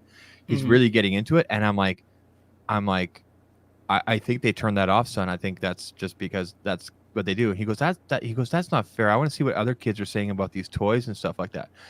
So my son at 7 years old, cares about engagement and cares about community and cares about socializing. Right. And he can't be the only one. I mean, I'm just like every other parent. I like to think that my kid's the smartest in the world, but that really kind of hit me as a creator. I was just like, wow, imagine how like the people at Ryan's Toys Review and those kind of channels, like he watches one channel where the guy makes the sounds and everything like that and transforms the Transformers and everything. Yeah, it's actually a lot of fun to watch with him because, and then it always follows up with this. Can we go get that today? No, I can't go get that today. but yeah, because he wants to comment and talk to other kids. The difference between social media and old media, traditional media, is that broadcast is one way, and there's no interaction and there's no community aspect. The proliferation of social media is that it is beyond broadcast, and we get to be part of the conversation. Applying the mandate of regulations designed for broadcast and that one-way monologue does not make sense. TV is not fucking YouTube. Yeah. 20-year-old COPPA bullshit wasn't built with the 21st century in mind and the user behavior of the 21st century. And this is my more libertarian coming out here and everything like that. Where's the individual goddamn responsibility? Because back in my day, parents actually gave a fuck about what their children watched. And they actually took some responsibility for that. And the reality is, with most Americans living, and most people in the world living payday to payday and payday to paycheck, mommy, buy me that, mommy, buy me that, is not a good enough argument for me to then affect and impact an independent creator's livelihood, because somebody might not have impulse control and can't just tell their kid no. And and I think it's bullshit. If you're letting your kids watch Jake and Logan Paul and then you're a sucker enough to actually buy the fucking merch because, mommy, buy me that, mommy, buy me that. I don't have any fucking sympathy for that. And I don't think the government needs to intervene. I think you need to learn some goddamn self-control and that you need to discipline your kids and that you need to maybe monitor what they watch a little closely and explain to them that these people aren't to be emulated and that maybe we're not going to financially support something that we don't agree with from a values proposition, or that maybe I just can't afford it this damn payday because shit's not easy for most people. That's I think that's the biggest thing I have with this whole protecting kids online and things like that. It starts, like you said, Roberto, it starts in the home. Parents have to be more responsible about what their kids are consuming online. What are you doing? Like, how do you expect YouTube to regulate what your kids are watching? YouTube can't do that. That's not YouTube's responsibility, and they can't even do it anyway. Like, we literally have the iPad set up so that they can't download anything, and YouTube Kids only runs for 30 minutes. That's total between the two accounts. And even then, the way that we've brought up our kids, my son and daughter would rather go play in the room with their Legos or play dress up and this and that, or go run around in the backyard. So I'm pretty proud of that. I wish I had more friends, more direct family that did that, but I have a lot of friends and family, unfortunately. The extent to which my parents properly parented me is such that when I was 15 years old and I was the tech wizard in the house and I set up the local area network, I was the one that put the damn porn filters and child safety filters in place at a network level by MAC address. And I didn't get around it, and I didn't give myself any fucking loopholes because I was looking out for my younger siblings. And so I was one being responsible because I was the one in charge of the tech. And I was the only one who would know better and know what to do. Speaking of, I have the new Nest system. So Google's Wi-Fi came out 2 years ago, and then they released their new like a second generation that you can add on or do separately. So I have their 3-piece system, and I can see, for example, that my kids are on the iPad. I can see the upload download rate, so I know that they're like maybe streaming something, and then I can just go bloop, no more access. I love it. So nice. So Right? savage. So savage. Savage. Cut 'em How off. come it's not working, Dad? Because it's time for dinner, Brandon. Right? Yeah, like I think that like it's just like straight up disingenuous to put this on the creators, and I don't blame YouTube for that. I don't blame YouTube for that at all. Because it's both ways. The government's going to find them and it's going to find us. They're going to get 2 revenue streams. They love it. That's like, because that's just the reality. That's just the reality. Is think about it. There's no real, like, if a government official or a set of government officials, a bunch of these Congress people and senators, if they decide to go after big pharma for all their bullshit, or they decide to go after the NRA and they decide to go after the gun manufacturers, they're going to lose money from constituencies, they're going to lose support, they're going to lose votes, they're going to lose donors and everything like that. There's no downside in them going after big tech for them, because regardless of party spectrum, the left and the right both want to regulate tech and social media for their own reasons, none of them in our best interest, regardless of what they have to say about it. They both have their biases there. And again, they didn't give a shit about it until 2016 when it actually impacted them theoretically. They didn't give a shit about it for 15 fucking years. Like, they didn't care. It was a joke to them. And so, like, you know, and so I have no sympathy for them on the OK Boomer thing either. Like, there's none. Like, so there's, like, so it's disingenuous. It's about them. It's not about us. They're leveraging people for votes and for interest as usual, because there's not a downside for them, because there's no creators lobby. There's no creators lobby, and it's not a great look to defend the tech billionaire oligarchs from being held accountable. Is not a good look. But I don't think, but the thing is, the narrative would have to then shift to, you people aren't fucking competent enough to hold them accountable for anything. And the minute they decided to stop being actually noble and stop being good people and just buy and sell your sorry ass politician like fuckers, then guess what would happen? You'd say yes sir, and you'd bow to your corporate masters just like you always do. Just like you did for big oil, big tobacco, big pharma, and the gun lobby, you'd bow to the corporate tech overlords the same way. And here's the funny thing, homies. We all know they got more money than the other ones combined too. So like, tech's more valuable than oil at this point. So so like, it's disingenuous to me, because since data is more valuable than oil at this point, the government just found this new revenue stream. It just found this new sugar daddy. It's just like, oh, user-generated content is this liability. Look at how the copyright holders are able to like fleece these creators and these platforms and get them on this copyright bullshit. I bet you we can find something, and we to not be the bad guys, all we have to do is let's protect the children. Let's protect the children. So speaking of children, let's transition. Roberto, have you had a chance to check out Disney Plus yet? So I've checked out The Mandalorian, but I was also tired and I fell asleep, so I've got to rewatch it and everything like that. But I was very impressed. But I have, and you obviously know this because I DM'd you about it. I'm all about that Apple TV Plus. Woo. The morning show is worth the price of admission by So here's the thing. I haven't got into it yet all, because here's why. I have my iPad. Yes, I can watch on my iPad.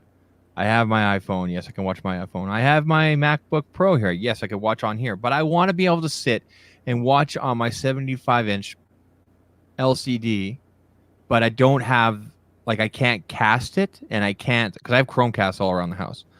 I can't cast it because it's a Google product, and then none of my TVs, I guess my TVs are too old. The oldest one is 6 years old, and the youngest one is 4 years old. But they don't have the Apple apps on it, and I can't get them on there. So yeah, that's my issue with it. Sucks. But I have Apple TV, the hardware, so that's where I have that luxury. I don't want to have to go out and buy hardware just to watch these shows. That pisses me off, and I don't feel like you should have to go and spend $100 plus a subscription to be able to have $160. Well, I'm getting the year for free because I bought an iPhone. I think that this will change when Apple leans more into its SaaS offerings, I think that they'll like decide at some point to say they're missing out, Yeah. and they'll look at the Disney Plus numbers and realize like, yeah, we're Like like Disney our walled Plus right away. gardens. The logo is right there. Chromecast, go. Like 10 million, 10 million signups in one day. If So- Apple doesn't pay attention to that and like realize that the wall garden ain't all it's cracked up to be, I don't know what it's going to take. To You guys can't convince them. see it. It's just off screen because I turned my camera. But this monitor here is hooked up to a first generation Chromecast, the one I recently packed up. So I brought this 4K art monitor that I wasn't using for anything, put a first generation Chromecast, and I'm watching Disney Plus on it here in my office or in my studio. And then I've got a second generation Chromecast over in my other in the den in the 55-inch, and then upstairs I have one of the new Chromecast Ultras that came out last year. So like, you know, I'm all in. I'm all about that Google life. I got the speakers all around the house and everything like that. So it really ticks me off. Now, of course, like there's ways third-party apps, this cast screen, blah, blah. No, I want to be able to just go. So Apple, you gotta work on that. Good luck with that. Yeah, not gonna happen. I know. You know how to Like wall guard. looking at the chat, and some people are saying like, if you're not a parent, like you haven't get it. Being a parent's one thing. Being a big brother in a single parent home, it's not the same thing as being a parent, but the things you deal with, the situations, you might not have the emotional context, but that doesn't change the consequences and situations you deal with. So I like everybody who's a parent is going to be probably biased and disagree with that, but it's like raising children and caring for children on a regular day in and day out basis, whether you're a parent, whether you're a step parent, whether you're a sibling, whether you're a guardian. Everyone can say romantically that being a parent is different. Their level of responsibility, accountability, and the weight on your shoulders still the same at the end of the day, my friends. And we can all agree to disagree on that. But also, maybe not being a parent, but I remember what being parented was like. I'm both old enough and young enough to be able to put that into context and understand that what my parents said about when you get older you'll understand. That's always 100% actually true, and appreciating what they actually did and the sacrifices they made and what they went through and the context of that. And by the way, watching my parents parent me differently than my cousins and then my friends, and watching my parents take shit from all the other parents, and then realizing what the gap and the difference was between me not sneaking out at night like normal teenagers and me helping take care of and raise my siblings, and me going and working to actually keep our house when everybody else was moving out and moving on with their lives and everything like that. I was working not to move out of the house, but to keep the roof over our head. I think I have a bit of an understanding of these things and the reality and the appreciation of being a partner in that situation with my single mom and stuff like that. And like so in context, I don't really take that at 100% face value. And I can tell you that the difference between having a hands-on parent, regardless of how exhausted and overworked they are, and being instilled with responsibility and values and accountability, and like I don't have any sympathy, to be truthful with you, I don't have that much sympathy if people let the TV or let the iPad raise their kids and then there are consequences. And I don't think it's the government's responsibility to protect the world from lazy parenting if that's what's happening. If that's what's happening, and for whatever reason, and if they wanted to do that, then I'm cool with, not to get political, I'm cool with the freedom dividend then and Andrew Yang and everything like that, because $1,000 for every adult kind of offsets a lot of problems, because then maybe you can pay for childcare, or maybe if there's two of you at home, now there's $2,000 of bandwidth to decide that someone can be a stay-at-home parent, whether it's a mom or a dad. If we want to really solve problems with family values and things like that, you know what? An influx of cash is a good way to do it, and we pay enough tax dollars for that without the government fleecing creators.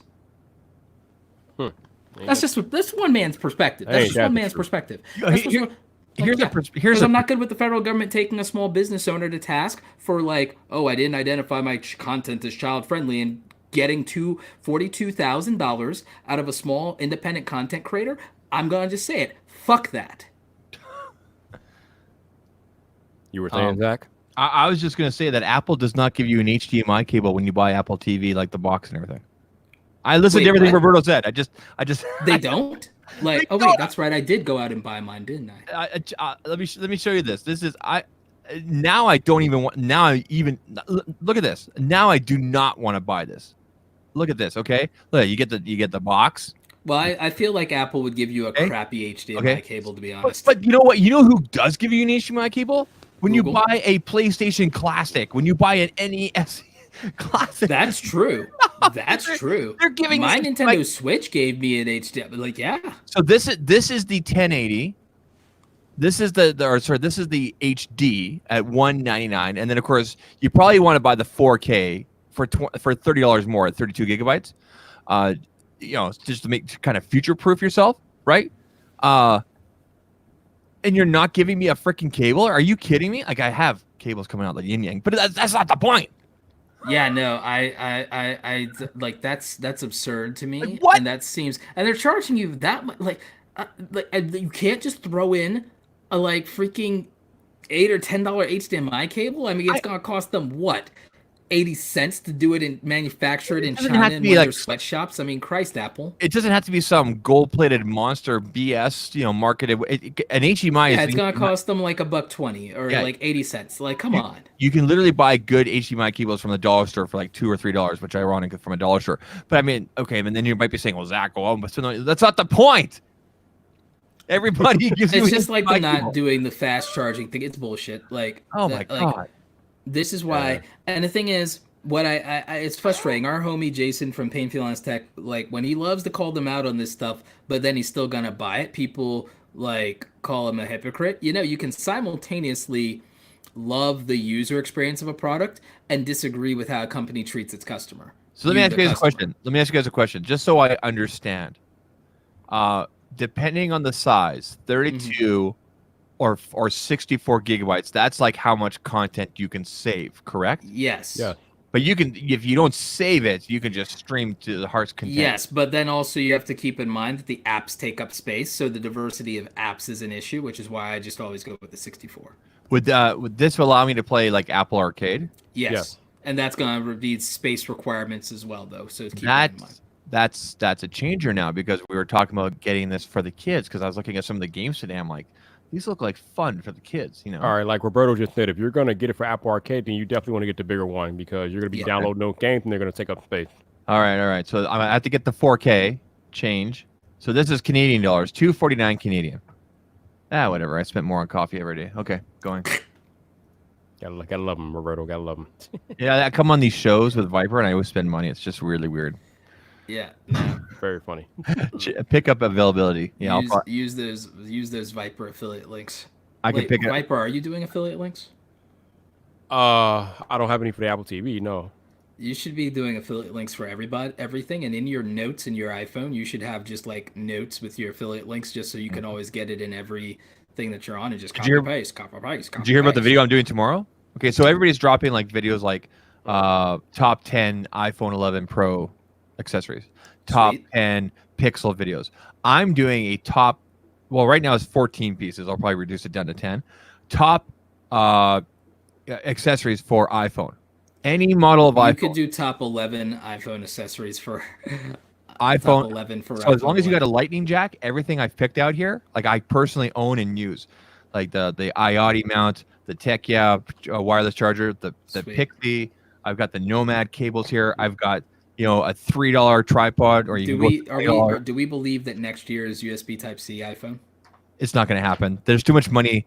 They're going USB-C to Lightning right now. That's their win. That's how they comply with the EU, and they still keep their proprietary stuff. So we don't think they're doing it in 2020.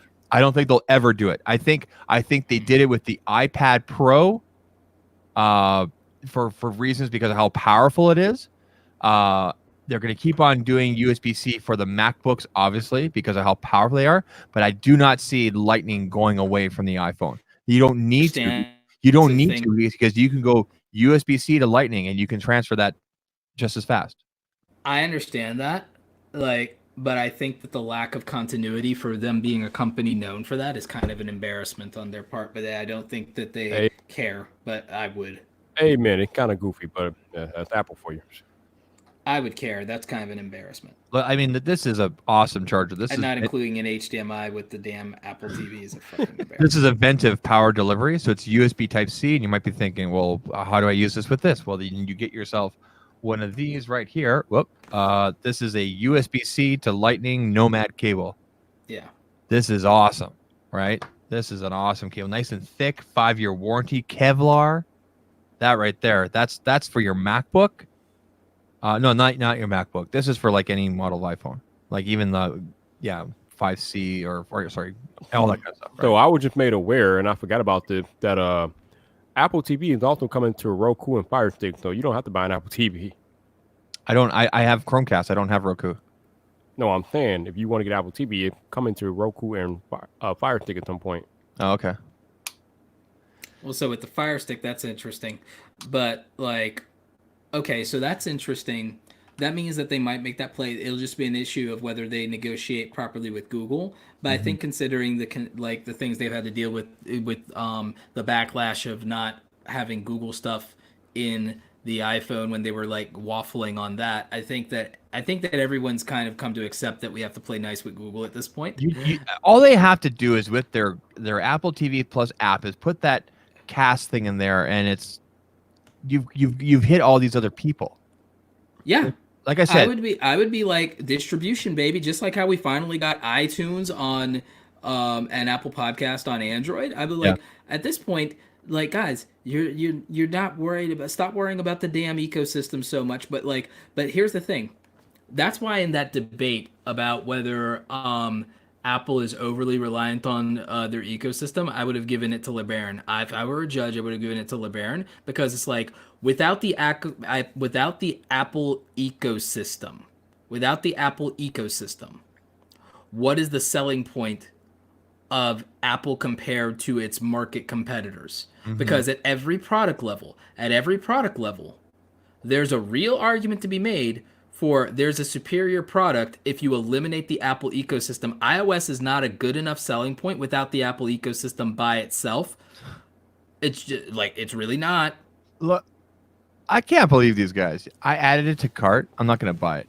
But the next page, hey, buy our Belkin 2-meter cable for $35. Let me ask you guys this. Man. Because you guys are audiophiles. The Sony wireless headphones versus the Beats wireless headphones. Sony wireless headphones versus Beat wireless headphones. Didn't Viper do a video on that? I thought he did. But like, I'm asking both of you. Okay. Because by the way, the Sonys have the W1 chip anyway. So like, No, you mean the Beat do. The Sony don't. I think the Sonys did. Well, anyway, like my Sony's paired easily and instantly with my freaking iPhone. It was almost just as seamless. I don't know, but even that aside, like, or let's say they all did get let's say that in general, like, all headphones had the W1 chip. At that point, if all headphones and all earbuds have the W1 chip, like what happens to the Beats headphones and what happens to the iPods at that point? The AirPods. Well, I made the argument about a week or so ago that the Sony WF-1000, the wireless earbud from Sony, they are better than AirPods in a lot of ways. But like you said, without that W1 chip or H1 chip now they're using, yeah, without that H1 chip exclusivity, aka a feature of the ecosystem. Mm-hmm. If that's universal, what's the value of an Apple audio product at that point? Aren't they priced lower? The AirPods Pro? No, AirPods Pro is $250. The Sony's are $229. So Sony's the price lower. To answer your question, Sony Roberto, wireless headphones are also cheaper than Beats. Yes, well, not anymore. Because Beats are now $200 and the Sony's are still $229. But to answer your question, if the Apple product, if all headphones had the H1 chip, then yeah, they would drastically lose their value. Okay, so let's look at this. It's like, aside from the convenience and the Siri capabilities in the ecosystem, is like the HomePod the best smart speaker on the market? The HomePod isn't the best anything on the market. Right. So tell me something. Like without the ecosystem, if your if your MacBook Pro doesn't work with all of your Apple devices, is it the best value for dollar laptop on the market for what it does? Depends on what you need to do it. What you need to do with Let's assume for 1 minute you're not a Final Cut Pro editor. it. Yeah, there we go. There we go. Let's assume for 1 minute you're not a Final Cut, or let's assume that Final Cut Pro isn't Apple exclusive anymore. Without exclusivity, what's the value of that MacBook Pro value for dollar? It's not one of the top tier laptops anymore, is it? No. It's not one of the top 3, is it? Mm-mm. Value for dollar, value for price for features. If you're not a Final Cut Pro editor or a Logic Audio editor, what's the value of the MacBook Pro then? Without the ecosystem, I would go with the Air. Right. Without the Air, maybe. But if I wasn't editing video, I would go with the Air. But why would you go with the MacBook Air at $1,000 compared to any other Ultrabook? At that point. Okay, so taking away Final Cut Pro, I would go with that because of the Mac OS. Just is smooth. The integration with iMessage is nice. Just remember, no phone. Okay, so no phone. Okay. In terms of laptops, so then you're just paying for Mac OS. Okay, but I'll say this. That's fine. In terms of laptops I've owned over the years, so because I was using an Asus ZenBook Pro before this. It was a 4K, and I was doing editing and everything like that. Now you take that away. I like that the MacBook Pro that I have right now, the 15 inch, is nice and lightweight. It's smooth. It's thin. Those Thunderbolt ports are very powerful. But value for dollar, value for dollar, ecosystem aside, you'd rather have that than either the Razer Stealth or the Microsoft Surface Book Pro. Maybe the Microsoft. I'd have to take a closer look. That keyboard is nice. I'll tell you that. I'd have to take a closer look, but I would only get that tablet capability is nice too. I personally would only get a Razer if I was doing gaming, video or gaming, or like a lot of that. But if I was doing just basic word process and watching some YouTube and email, then I could make an argument for the MacBook Air or even the MacBook at that point. Yeah, I would go with the Air. I would even possibly look at a Chromebook, possibly. I mean, isn't all good and for well. dollar, I'd get a Chromebook. Yeah. I mean, it isn't all good and well, but you're speaking in hypothetical. The Apple ecosystem doesn't, and no other company has been able to match it yet. I'm making the argument that their over-dependence on it. It's not about whether, it's not about over-dependence. It just is what it is. It's an over-dependence if that's your selling point. If your selling point is none of our products individually are the best in class, but together they form Voltron, then that means that without being able to form Voltron, your fucking lions are shit, homie. Let's put it this way. Everything that I'm looking at right now, all the windows I'm looking at right now, StreamYard, and then all my other tabs over here, Chrome. Okay? So what I'm trying to say is I could go to a PC tomorrow and be perfectly fine. Log in with my Google account, way we go. Okay? The iPhone with the iPhone long before the ecosystem, bro. I'm saying that if the only thing that really allows you to if you have to use all 5 lions to form Voltron, and you can't win the war with just the individual lions without forming Voltron, then they're not worth what you think you're worth. They are only worth something if you can form Voltron. Like that's my point of the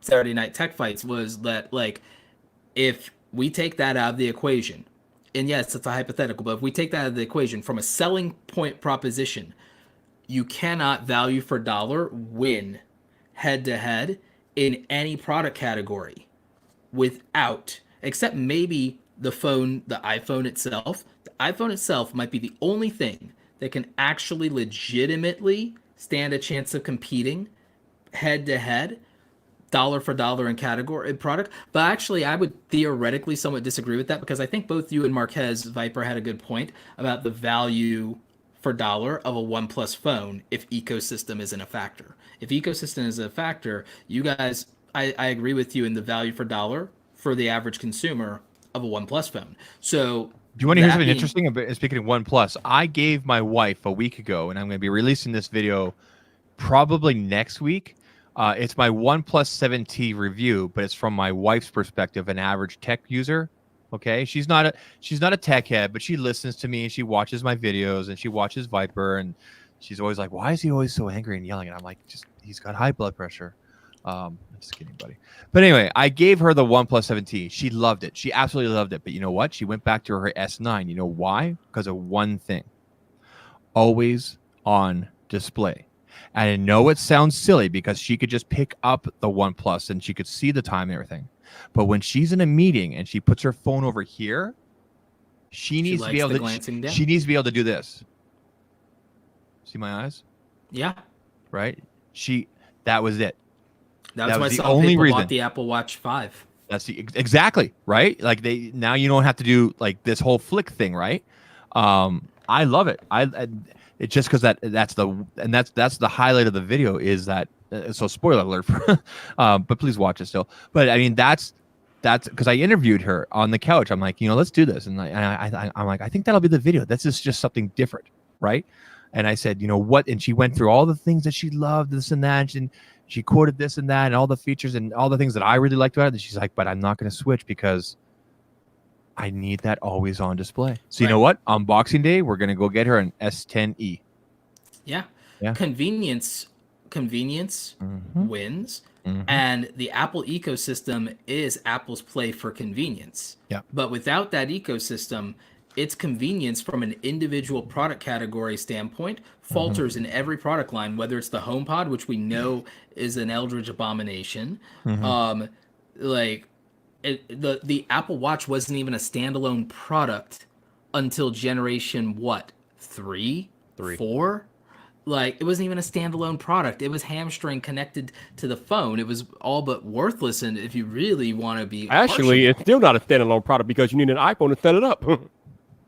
Well, there you have it. Like, I mean, that by itself, and for the price, that's kind of unacceptable if you really think about it. Like, so all of these individual product lines are not best in class. Sometimes not even the top 2 or top 3. If we take the iPhone out of the equation, the value and the reason to buy, which is why they focus so much of their attention around the iPhone, because it's the gateway product really into the ecosystem, even beyond their computers, which was what they were originally known for. And so with that said, I think that the argument could have been made and should have been won. I think LeBaron just argued the point wrong, but like it doesn't work. This is like not being able to form Voltron, not being able to, if you can't form Voltron, you can't like form the Megazord, and you lose, it means that you're a loser. And so that means you're overly reliant on the ecosystem. The whole is more valuable than the sum of its parts is what means you are a loser individually. If you can't win on the individual product category, if you are not best in class in your individual product categories for all of these products, then it means you are overly reliant on the ecosystem and the products don't stand on their own. But like I said on the flip side a week ago, anytime Apple could come up with a new product category that is directly tied and able to be integrated into iPhone, that particular product has a chance to dominate its product class. I give that to the ecosystem and the marketing team and not to the product itself. Okay, but from a meritocracy standpoint, I'm not arguing with you, but that's the fact. As long as the iPhone exists, any product that Apple comes out, I give them that. I keep saying that's their strength. Yeah, their ecosystem and their marketing, and the individual product. By the sales numbers, it performs as if it was best in class, but not in features and in the product offering itself. It never is actually, again, look, the HomePod sold a shit ton of units. I bought 2 of them. I'd probably buy another 2, and it's in close class. You brought 2 HomePods? Why the hell did you do that? I have a big, because I have a big house. Like, Oh man. so yeah, I would buy 2 more of them too. I might still do that. Like, You know, I just figured out. I did this because I got the new Nest system. How to make speaker groups. So I got my Google Home Max upstairs paired with one of the newer ones, and I'm just like, I really hope the Google Home Max goes on sale on Boxing Day or like this year sometime, so I can get 2, like a left and a right. Boom, boom. Like it's already loud and nice, right? I'm tempted to buy a HomePod for the bathroom and then another one for the living room, just to have the rear stereo kind of speaker kind of deal going on. Like, I mean, and just so that I can literally use it with voice command, and it's good at what it does, but it is not. It's not the best smart speaker in the world, but it's convenient as fuck when you have Apple devices and when you have Apple TV. That's really convenient. And that's the only reason. And No, I'm not arguing. I have the money. Listen, B-Mac. I'm not arguing that the damn thing sounds good. The damn thing sounds excellent, but after the sound, that's about all it can do. And Zach, what in the hell is Unboxing Day? You keep saying Unboxing Day. What is that? Oh, Boxing Day. What is that? Boxing Day is a Canadian holiday. Oh, I thought you guys had in the United States the 26th, the day after Christmas, Boxing Day. What does that mean? What is it exactly? I think we technically have it in the United States. I think it's more of a UK thing, honestly. I don't know what the origins are, but it's when we used to typically have all the really good sales up here, like the day after Christmas, Boxing Day, so everything's being boxed up. But in the last 3 years, and I think this year's gonna be the one where it really takes off for most people, Black Friday is finally taking off like really well here. It was so bad in past years that Canadians would go down in the United States even with the bad exchange rate. It's originally from the UK thing. It's Boxing Day was traditionally a day off for servants, and the day they received a Christmas box from the master. So let me rephrase this. They can also go home to give boxes to their families. Let me rephrase this. I'm hoping that the Google Home Max goes on for a ridiculously good price. Yeah, it's from the United Kingdom. On Black Friday, because then I'll get a second one for upstairs and put them on either side of the television. Oh man, it's gonna be nice. But Black Friday is different from Boxing Day, though, right? I know, but it's similar in the fact that Black Friday is the day after Thanksgiving. Boxing Day is the day after Christmas. Right. Okay. Yeah. That is the first time I've ever heard that term. Interesting. Yeah. Really? Okay. Yeah. No, it's a UK thing. It's also celebrated in Canada. In the Hispanic culture, we have Three Kings Day. Now, I'm just gonna let you guys know this really quick. I'm ordering some food right now because I'm hungry as AF. Actually, your stuff's still open here in Atlanta. You already swore, and I'm ordering a bunless, so they're actually gonna put it in lettuce. Montreal smoked meat sandwich. Oh my god, that sounds delicious. Yeah, actually, you know what? They have the thinner rye bread, so I think I'm trying to cut down on the carbs, but I think I'll get it anyway. Comes with that. Look, you guys can see. Oh, nice. Oh, it's so good. So good. This place, the owners are originally from Montreal, and they actually fly in. So like when they deliver this, the meat comes separate in its own little container, and it's just like thick cut, like fall apart, juicy. Oh, so you were proud to have some crazy late night eating habits. Oh, so good. So good. But you know what? Burger King is also offering 2 Whoppers for the price of 1 right now. There we go. But I'm gonna go with the Montreal smoked meat sandwich. Anyway,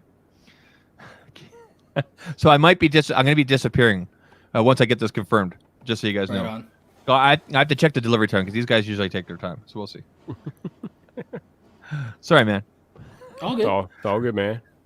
Yeah. So what else is new in the life of Roberto? Just grinding. Like, mostly it's grinding. It's doing some new stuff with my coaching. I'm making a lot of been working a lot of the email list. I've been making a lot of freebies, like the checklist, and about to start making some workbooks. Gonna be doing a masterclass soon. So just a lot of really good, solid content, and got some brand deals coming up. Some really good brand deals, actually. Roberto, are you going to CES, or do you go to CES? I went the year before last year. I might go this year. Please go this year, because I missed last year because I got sick and went to the hospital, and I know you didn't go last year. And I'm I was 408 pounds last year when I had my collapse. As of this morning, 345. Nice. I might go to do some networking, especially since I'm expanding my brand deals portfolio and some stuff that I want to do. So I would do that, and then to hang out with some of the tech homies. maybe do some collabs or cameos in a video and some stuff like that, and then actually do some Vegas stuff. I did a show last time. I did the Jabberwockies last time, but I did no gambling. And I went to like no nightclubs. I would absolutely this time actually do up Vegas and probably do a little bit more of that. I last time I went, I actually had dinner with the Reds, so that was fun. But I'd probably do some stuff with like the creators during the day, but the nightlife, unless anyone wants to like come out and like do it up and everything like that, I'd just fly solo and actually do the Vegas thing because I've never actually really done the Vegas thing. I was there for like almost a week and I didn't gamble once, and I'm like wait a minute, I haven't gone to a single casino, I haven't gone to any nightclubs. But I did the last night in Vegas. I went to a show. I went and saw the Jabberwockies at the, I think it was at the MGM Grand or it was the Bellagio. I forget where they're booked at. But I think it was the MGM Grand. And so that was amazing. I've always been a big fan of theirs ever since season 1 of America's Best Dance Crew. So that was really cool. And it was great storytelling. And also, even though I wasn't supposed to, I took some photos with the A7R3 back when it was new and was testing the low light, and it was amazing.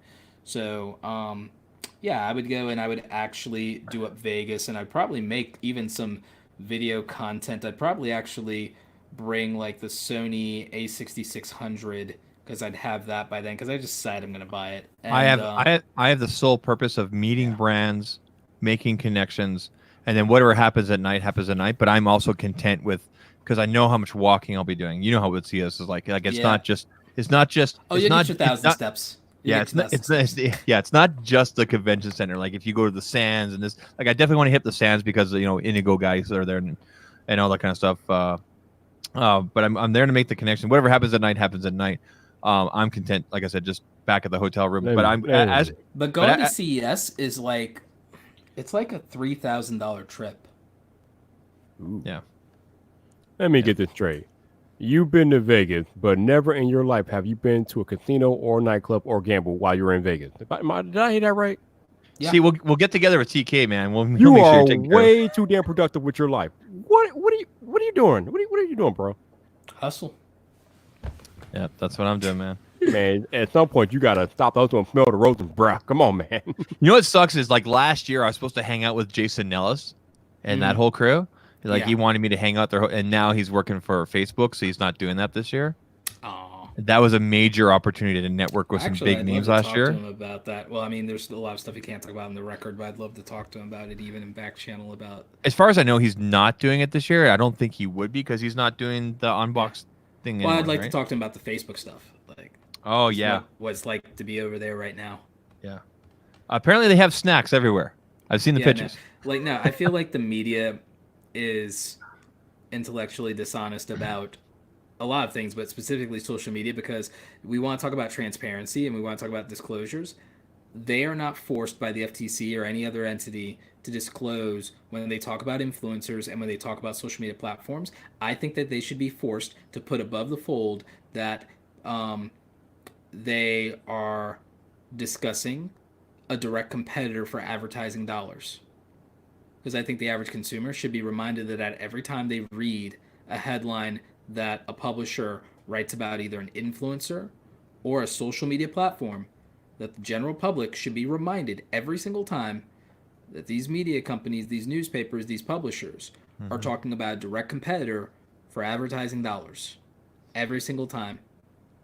And I'm not really interested in, and I know you feel differently about this, Zach, but like until they do that, fuck influencer regulations, fuck influencer disclosures on brand deals and affiliate marketing until the goddamn newspapers and the damn media companies are held to the same fucking standard and made to disclose that when they are making those headlines and when they make those clickbait fucking titles about PewDiePie or Shane Dawson. The only reason I'm so sensitive about it is that until they do that, because they are directly competing for advertising dollars whenever they do that, like, or whenever they talk about how Instagram's ruining your mental health, or Facebook and Mark Zuckerberg are the devil who don't care about your privacy, or YouTube is radicalizing people, or YouTube doesn't protect kids. Whenever they're writing that bullshit, they should be required to disclose that they are talking about a direct competitor for advertising. The main reason I'm so sensitive about it, no, I shouldn't say sensitive, but so hyper aware of it, and it almost seems like I'm on a crusade sometimes. And by the way, I'm going to be toning down things because I feel like sometimes I'm talking to a wall. Like I've said my piece. I would think you should tone it down for your blood pressure.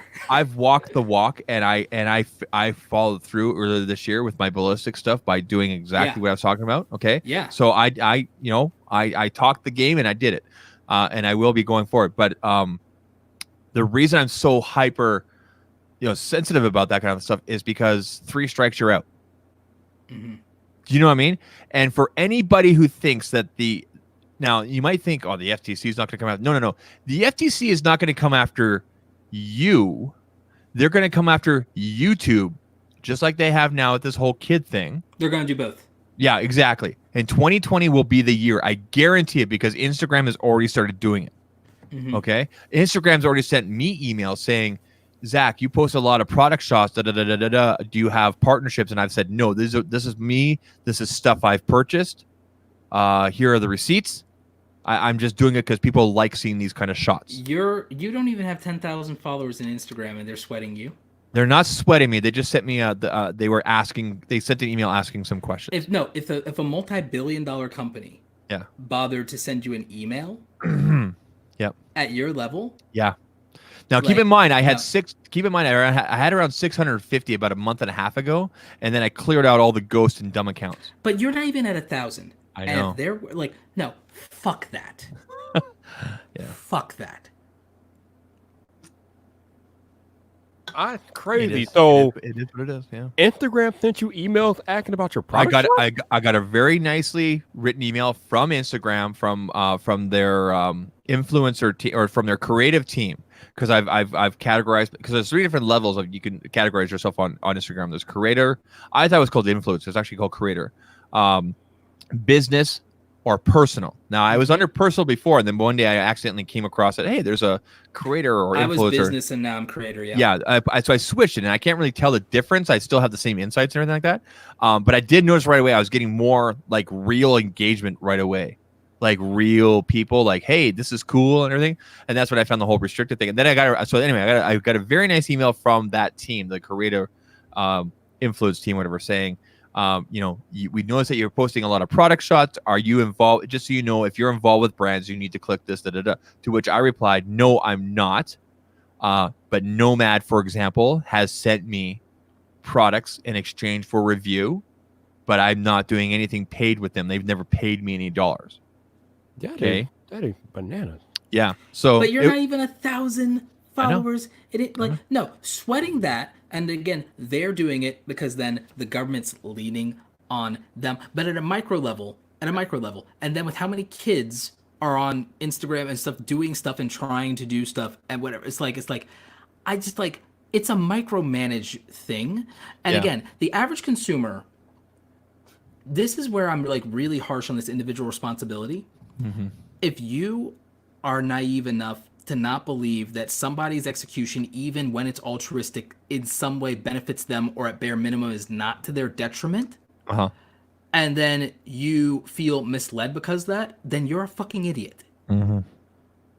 Like, I'm not going to be PC about this. I'm not going to pander to people. There's some level of individual responsibility. If I go and I buy something from a company and I don't read the label and something happens to me, that's not their fault for selling it to me, by the way. Yeah. If I decide to support somebody and think that this is just something I'm supporting you because you do stuff out of the good of your heart, with the naive sense that they don't at some point, even if it's a year from now, gain some value or benefit, I'm a fucking idiot.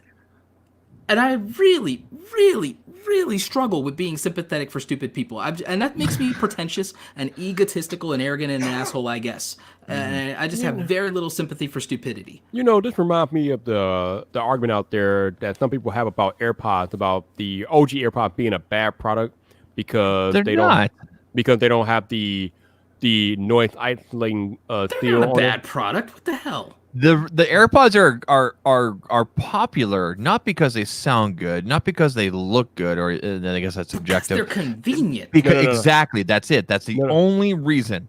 No. People are arguing that the AirPods are a bad product because they don't have the noise isolating field. So you have to turn them up higher to hear when you're in a noisy environment, things like that. And people feel like because of that design oversight, they feel that the AirPods are a bad product because they don't have the noise isolation like other earbuds. And I'm like, no, that doesn't make the AirPods a bad product. If Yeah. you turn them up too loud, that's on you. That's not on Apple. Calm down. What's going on? Yeah. That doesn't make because Calm down. the other thing is that the AirPods aren't the only earbuds with that design. Like, if that's the case, then all earbuds without a noise isolating field are bad. Like, It's no, like no. it's like when people and I understand that people are trying to make money on YouTube and make a livelihood out of it, but that's also, it's like YouTube doesn't owe you a livelihood, you know. It's like, because again, my thing is, it's like YouTube demonetization, it's like, or well, how am I supposed to make a living as a creator? It's like, I don't know. Ask an Instagram influencer who doesn't get ad revenue how they did it. Ask the Viners how they made millions of dollars without do it. Ask the freaking Twitch streamers how they get by without ad revenue. Ask the or TikTok axe? people how. I'm Both. sorry. Like, I don't care. I heard your Like, I heard your ghetto side coming out, man. I heard it. Like, yeah. So like, right? But like, no, for real. Just like, ask these people. Ask these people who don't have the benefit of ad revenue how they're out hustling you, and how they're making their living. And it's not that I'm against creators having AdSense, by the way. But I would like, but the idea that I don't agree with the idea that demonetization is soft censorship. I think that's bullshit, because I think that's your responsibility to monetize your content, and I think that ad revenue is a luxury, not a right. Ad revenue is a luxury, not a right. Because guess what? No other platform, every other platform runs advertising, and nobody gets a cut, let alone 55%. Yeah. But nobody over there on those platforms is crying self-exploitation. So that just feels soft to me and very entitled to cry, oh, I'm working for free, or self-exploitation. It's like, cry to every Twitch streamer, cry to every TikToker, cry to every Snapchatter, cry to every Instagrammer, cry to every OG Viner before they became YouTubers, and tell me how that works out for you.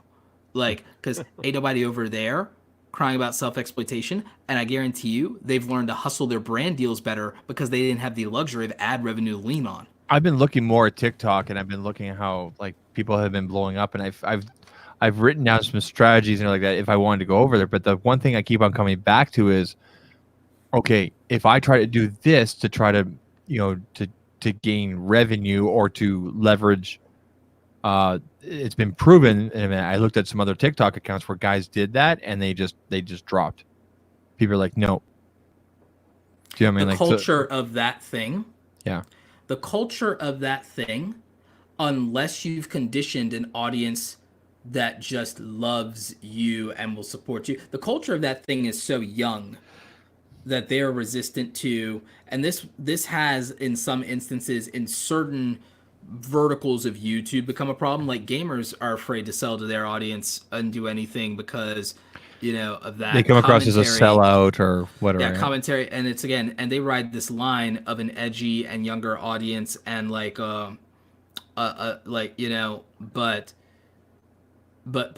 platforms where the demo and where the culture is driven by young people. Well, young people don't have any money, so everything is going to be a sellout thing to them, even when it's not. Yeah. And that's the rhetoric that they're going to use. And you know what the exception is? If you're their beloved favorite, they'll cough up the coin to have your back, because that's just the way it is. And it's hard to be their beloved favorite when there's this big old gap between you and them in age.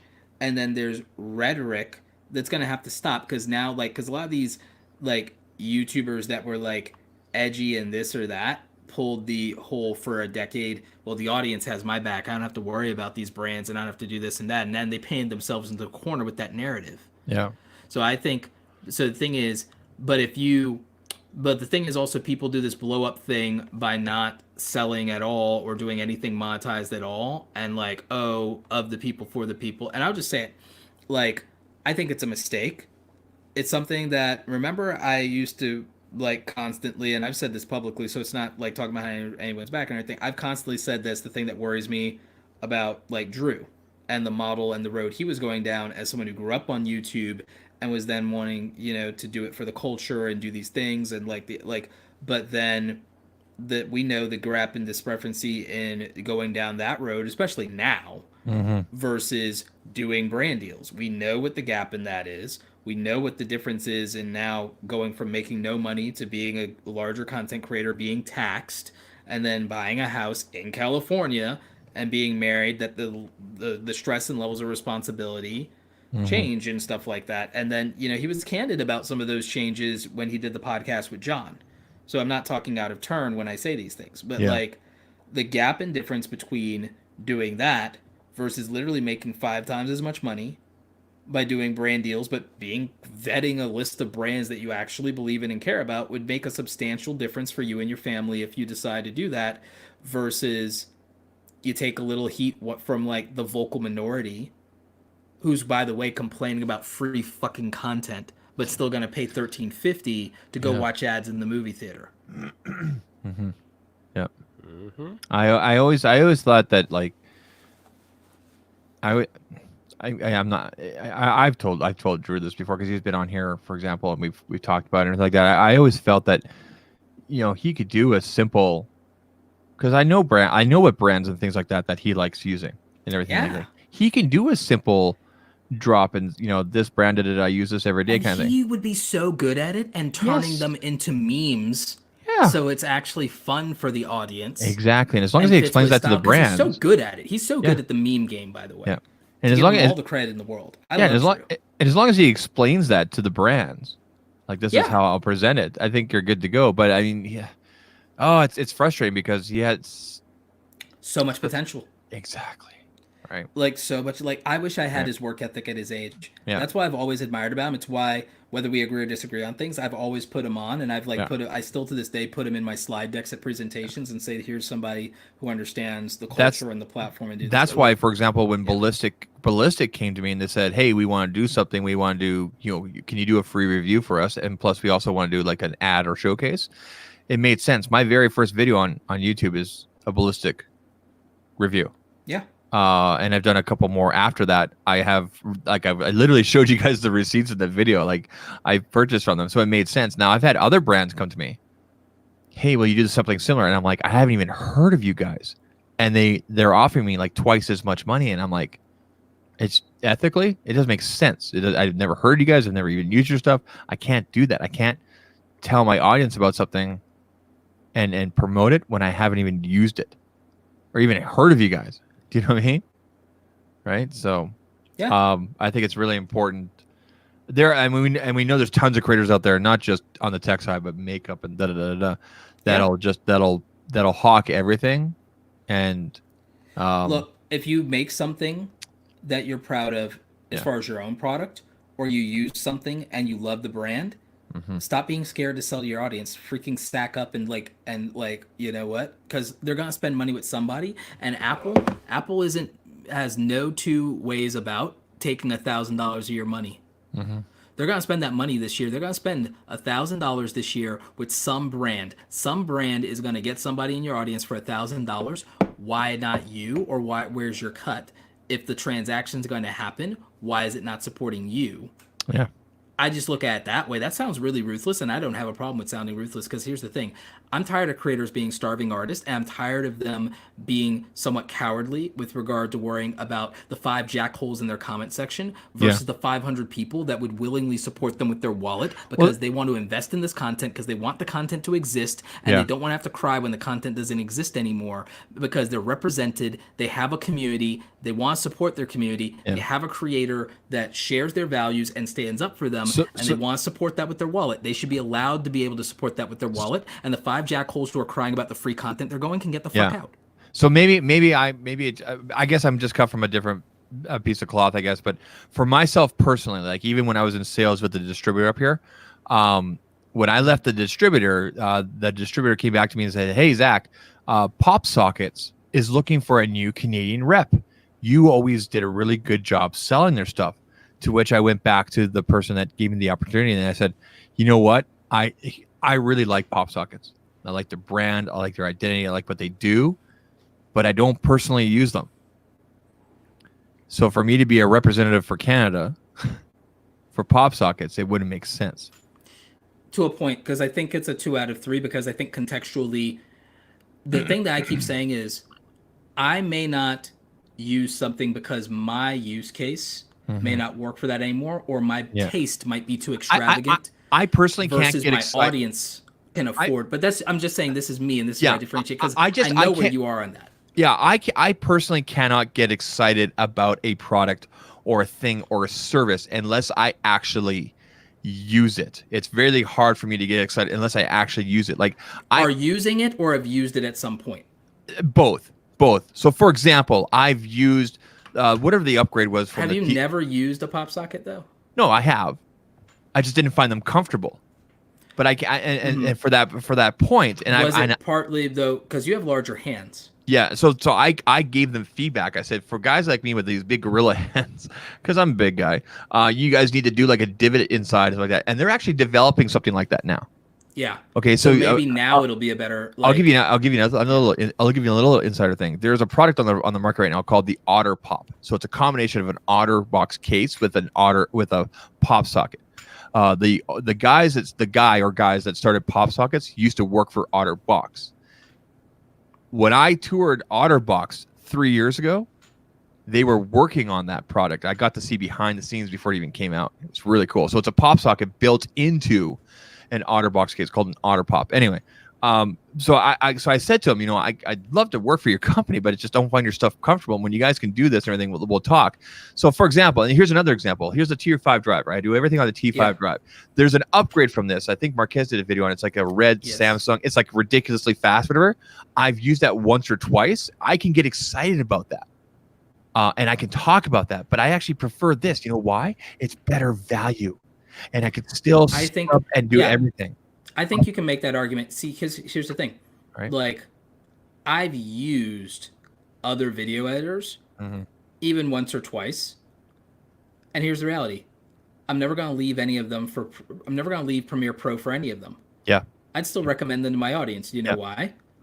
I can afford a subscription model, and I'm paying for a subscription for me, and I'm paying for a subscription for my operations person, right? Yeah. So I'm paying for that, and I'm paying for a Photoshop subscription for freelancers for whenever I hire someone on. So I'm literally paying for 3 Adobe subscriptions. I can't remember. I can afford that. The average person in my audience, value for dollar, if I was as broke as some of them might be, or if I was just starting out, or if I was on a budget, I'd absolutely have to go with Filmora because I couldn't afford the $60. I would have to go with Affinity because I can't afford the monthly fees, and it's better to pay one time. And I've used it at least once or twice. I used LumaFusion for a week. I really liked using it. But ultimately, I said, no, I need to go back to Final Cut. I like all the plugins and all the and this and that. But in a pinch, yeah, absolutely. If someone said to me, hey, I'm getting an iPad Pro. So if LumaFusion came to you for a brand deal, you wouldn't feel the least bit uncomfortable recommending? No, I wouldn't, because I've used it extensively. I used it as a backup. Do I use it every day now? No, I prefer Final Cut, but I've used it enough to say, this is how powerful it can be.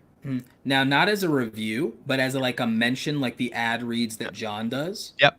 Would you be willing to recommend a product that your one of your close friends uses every day in their workflow, and that their content is quality and is representative? Would you be uncomfortable doing an ad read for something that is reliable by the proxy of the fact? As long as I'm comfortable with the brand, and so for example, let's use this as an example. Here's an Alki car charger. This one's 3 years old. You can't even buy this anymore. The upgraded version looks completely different. So if Alki came to me today and said, hey, we want you to do an ad drop on our upgraded one, I can speak to the quality because I've owned their cables. I've had their car chargers. I've used their stuff for at least 8 or 9 years. I'd have no problem. So that answers your question, I think. Right. And in recommending things, like as an affiliate recommending something, would you hesitate to recommend any camera that Casey Neistat uses? The content proves itself, so I have no problem. And see, so this is part of what my baseline from an affiliate standpoint or even a sponsorship standpoint is. If there's proven reliability and we can literally point to an outcome and a result, exactly, irregardless of the talent. I can recommend the Panasonic G5. I've never used it. I use a G7 here. Cody Warner. But I've seen Casey. I've been watching Casey for years. I've seen him drop these things. I've seen that's the proof. And a lot of my content was on the GH5 for a long time, and as an entry level, the G7. Yeah. One of my best recommended products, and one of my highest ranking videos is G7. Yeah. So to rephrase everything, like to basically rephrase, it's got to be something I've used, still using, or has the evidence from someone I trust for me to recommend or do work with, right? Yeah. So now, for example, here's another example. I've never personally used a Dyson vacuum. I don't know anybody personally that owns a Dyson vacuum except for John Prosser, for example. Okay. Could I go and recommend Dyson? No, I can't, because I don't know anybody on a really hardcore personal level that has used it. Do you know what I mean? Like John and I, we're friends. But like my parents don't own one, my aunt and uncle don't own one, my sister does not own one, so I can't. It's hard to explain, but I don't feel comfortable enough with. Well, when it comes to comfort, you don't have to justify why your comfort level is your comfort level.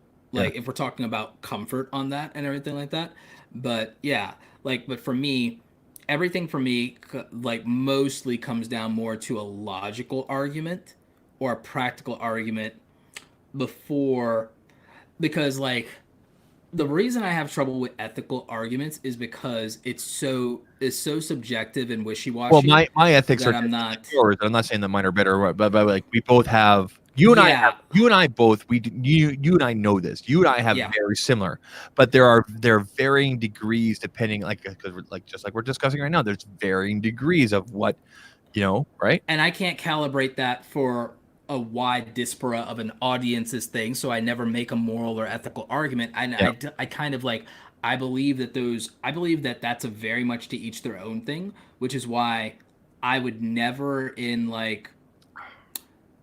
the kind of arguments, and it's the thing that weirds me out. Like there's some things where I don't have to agree with someone to like their debating style. Mm-hmm.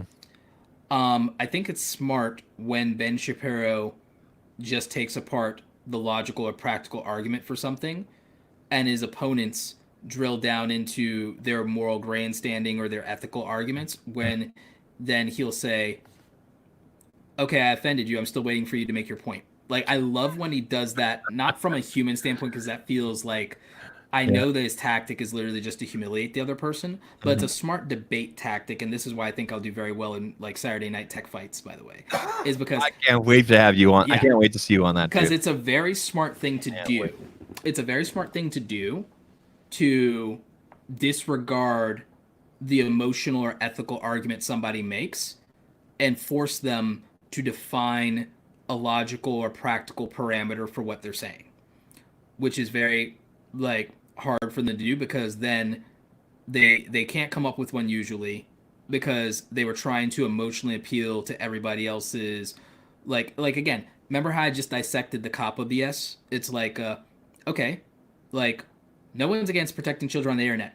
How does this standard apply to television technology that existed 20 years ago, technology that existed before YouTube? How does YouTube's not television. YouTube has all these features that are not television. How does COPPA protect children on the internet from a platform standpoint when this is legislation that's 20 years old and outdated? And by the way, how are you going to regulate and enact this properly? You guys don't understand the difference between Android and iOS.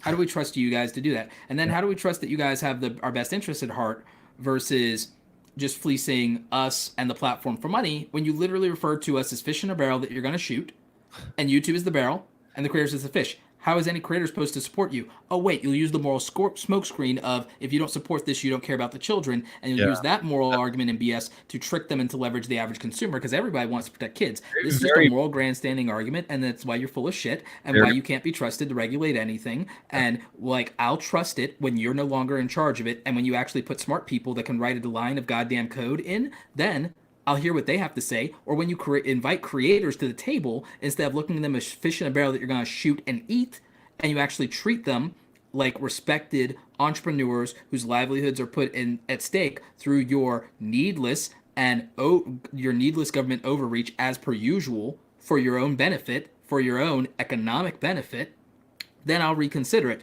If you actually decided that every dollar that you take from COPPA, the child this Child Privacy and Protection Act, if you actually take every dollar from that, and we saw that every dollar from that is funding a children's initiative, you actually were funding something that actually protects children or goes into something like the foster care system or into SNAP or into education or anything like that, might feel differently, might actually trust you guys. We just lost Viper. He'll be back because he's in charge, and I don't think he did that on purpose. I think he was fiddling with his settings.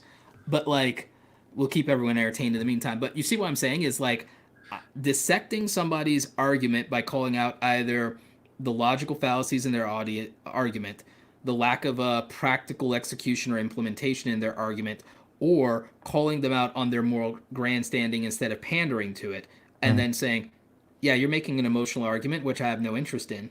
Why don't you give me the facts on this, or why don't you give me the numbers on this, or why don't you tell me how, like, hey, I want this outcome that you want. Explain to me how this thing accomplishes that, because I see nothing but all of your failures to accomplish that, and so I'm waiting for you to make your point. And like, so when you do that, it makes it very difficult to debate you.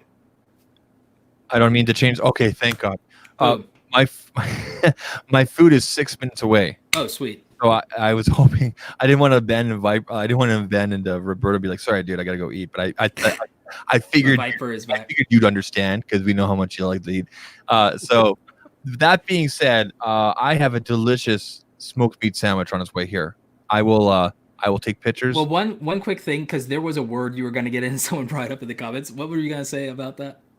About what? There was something you were going to say about that, or was it that you were trying to? Oh, my food's here. About what? About the COPPA thing that I was just saying. Oh, I don't remember. Sorry. It's all good. I was going to say I think it was very poorly mismanaged the way the guy said fish in the barrel like that. I mean, you made Roberto upset. I'm sure there's a video. I think they just revealed the true colors. Well, I mean, the colors have always been there. Come on, right? It's always been like that, Roberto. Money talks, right? Yeah. You know, it's an opportunity for them to this and that. And you know what? Unfortunately, with our types of content, my content, you know, Vipers, Marquez, whoever, we can all just say, yeah, we don't make stuff for kids. Not to say it's bad. Move on, right? What's the next? Because here's my issue: is they won't stop there. Yeah, I know they won't stop there. I know, and that's too much money for them to not. The last 2 years about how you guys need to properly disclose. You know, not you know what I mean? Like, and I'm not going to get on that soapbox because here's the thing. I'm saying this because I agree with you in principle. Yeah, in 2020, when people go, "Oh my gosh, I got in trouble with YouTube or I got a strike because I didn't do this," I'll be like, you know what? I told you. Yeah. I told you. I've been doing the same. I told you so bit and everything. Like, here's where I do agree with you on this, because the thing is, I'm not like completely F disclosure. I just want better standards, and I want more accountability for people who are more, in my opinion, in a position of power. And like Amazon has made it, like, for example, has made it really simple. Before you had to have this. Now all you literally need to put in your description is, as an Amazon associate, I earn from qualifying purchases. That's all you've got to either say or put in your description. Yes, but if you say something more than that, thinking that you were like, because again, this happened. That you can't say like it helps out the channel. No, that's not what the issue is. The issue was us using our overall link versus just product links. Okay. That was Linus, which he's much bigger, so they like eventually turned him back on. Me, not so much, even after I fixed it. And even after on the phone with Amazon, they admitted that I was in the right because I could prove that their emails saying, hey, fix this, didn't get through. I proved that their emails were not getting through, and they accepted that proof but did nothing because they don't have an appeals process, unlike YouTube, who has strikes. Yeah. I have to go, guys, because if they ring the doorbell and then wake up my kids, I'm dead, man. So I will send you both pictures of this delicious sandwich. You guys can put it on here, but I'll be watching, okay? All right. Viper, thanks for having me on. Dude, you sound sexy. Thank Got that Joe Rogan mic. You got that Rogan mic. Yeah. I'm loving it, dude. I can't wait for Friday Night Viper. Getting right in there with the ladies. Yeah. Now, your podcast quality is about to go through the roof, homie. Changing. Yeah, like when I've been listening to more podcasts lately because of the AirPods Pro, and I'll tell you this much: there's been a few that I've unsubscribed from because I'm just like, I can't listen to this anymore. This is terrible. That's why I upgraded. Yeah. Anyway, gotta go, guys. I'll talk to you soon. Oh, 4 minutes away. Okay, bye. Bye, Zach. Later, dude. Yeah, no, it's sounding really good, Viper. Welcome to the Pro League. Yes, no doubt, man. Thank you, man. Glad to be here. Woo. Yeah. Finally. Right? What mic are you using these days? Well, for this, I'm using the Yeti, but on the other thing, I have the same mic as you, the Shure SMB 7s. This desk may be converted to a standing desk from Automatic in the next couple of weeks. I'm working that out. So if that's the case, then I'll be putting an Elgato Lite here, possibly that Shure as the second Shure SMB7 or a third one. And I may also put together this rig that will give me a actual camera, like maybe one of the Sony cameras as a webcam. Sounds like a plan. Because if I have that flat desk, it's easier to clamp things on, because this IKEA desk is nice, but it's a real desk and has drawers, which means you can't clamp shit on. Right. Yeah, it's not gonna work too well. Ooh. But yeah, man, I am loving this mic. This mic is amazing. Whew. Yeah. Long overdue. Did you get the cloud filter, or would you? Yeah, I got a cloud lifter. Oh wait, yep. I saw that on Twitter. That's right. Yeah. Got the cloud lifter. Got the interface. Got the You got mic. the Duo or the Solo? Got the Duo. 2i2. Yep. The only issue I was having earlier is that when I plug the headphones into the interface, if I plug it all the way in with the adapter that I brought, the audio that I was getting back kind of sounded like it was underwater. But I've since discovered that it's all about the wire and how thick it is. I found this old wire from one of my Beats headphones that I plugged in, and now I was wondering about that. Yeah. So yeah, now it's like I need to find some more thicker wires, I guess, and find some more Beats wires. I don't know. Weird. Right on. No, it all sounds good, man. It's like, I mean, between that and you have the now you have the Sony, so like you're set, man. Like in terms of quality. Oh yeah. And we are good to go. And then like when you need something directly into the camera, maybe for your YouTube videos, because I don't know how you're doing it now, but like if you're doing for your YouTube videos, you know you have the Deity hooked you up as well, so like you've got options. Yeah, I got the I use the VLab for the video, so yeah, that's what I've been doing. Yeah, no. So I mean, now you've got some serious gear. You've got some options. The quality is there. It looks like did you make some adjustments in the living room? Did you get new furniture or something? No. I was shooting in the other room, but then I moved back out to the living room the day that the iPhone was being delivered, and I just haven't moved back into the other room since. This setup actually looks a little bit cleaner, honestly, than the other one with like all the boxes and stuff like that. Right. So it might actually be better to just like do this, to be honest. Yeah, I've heard that from several people. So yeah, I think I'm gonna leave everything here for now. Yeah, no, it's looking good, man. It's looking good. I can see it. Like, it's a noticeable improvement, and I think that your content's gonna be better for it.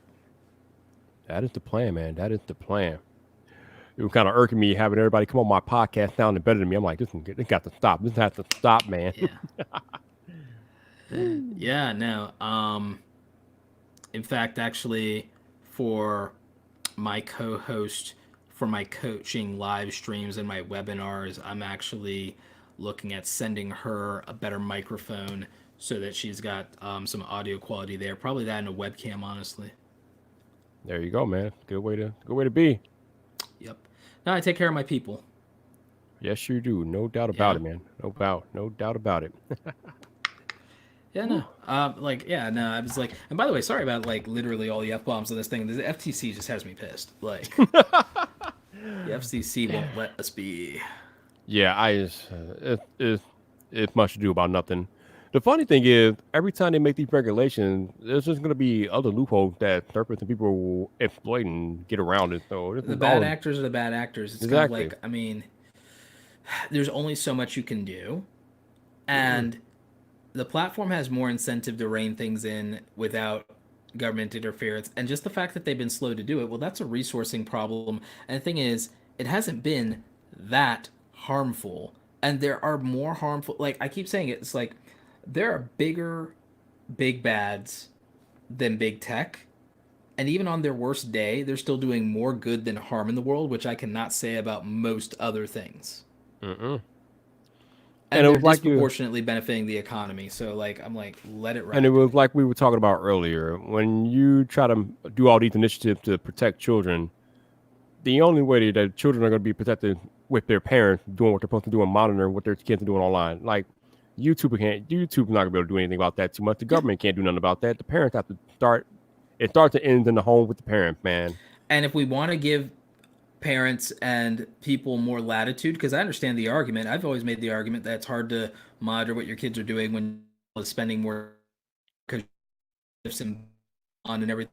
But why, again, being super political, this is just an economic thing. Is like, I agree with either doing universal basic income, whether you put Andrew Yang in office or not, because the simple fact is you can get more people staying at home. You can get people bringing grandparents back into the home, or you can get people extended family members into the home. If everybody's getting $1,000 a month, it means that you know that somebody has a contribution to make, and it encourages closer knit family units because there's more resources to share. Back in the founding of this country, the reason that you had these large kinship networks and like people stayed near each other in the family farm was like it was sharing resources. It was sharing resources. The Industrial Revolution and things changed that, but now we're in the fourth Industrial Revolution where automation is going to eat things. And like, if we wanted to get back to family values and kinship networks and giving people, it's like I said, if like you actually incentivize people to work together and stay together and live together, if everybody is getting, regardless of whether they work or not, $1,000 a month for being a U.S. citizen born in this country, like at 18 years old. It means that they have an economic contribution to make to the economy. And if you really want to think about it, it's not giving people free money as much as it's giving everybody a $12,000 a year tax cut regardless of income, which I think, how do you argue with that? But again, more importantly, if we care about family values, if if you have a two-parent home, that's $2,000 a month coming in, a real conversation could be had whether it's worth it for that person, for one of those people to go into the workforce. And I don't think that's about being lazy. I think it's about saying, you know what, maybe I want to prioritize being a stay-at-home parent for these formulative years and lock that down, and we have the financial bandwidth to make that decision. And then our children will be better for it, because right now there's no economic incentive to be a good parent. Yeah, We you're can right. fix that. Yeah, extra money would always help. No, never hurt. No doubt, man. There's no doubt. not, for 99, everyone, this is why, remember I made that video recently about money can buy happiness if you're broke? Mm-hmm. For 99.9% of people on this planet, money would solve the majority of their immediate problems. Yeah, that's true. But then there's always that thing, like I think you said before. More money you got, the more problems you have. The problems will shift, but proportionately, a little bit of an increase for the majority of people. They're not going to get millionaire problems or six-figure problems. So there's like a power level thing to that. Right. And I agree that your challenges rise like to meet your abilities. Like it's just like playing a video game.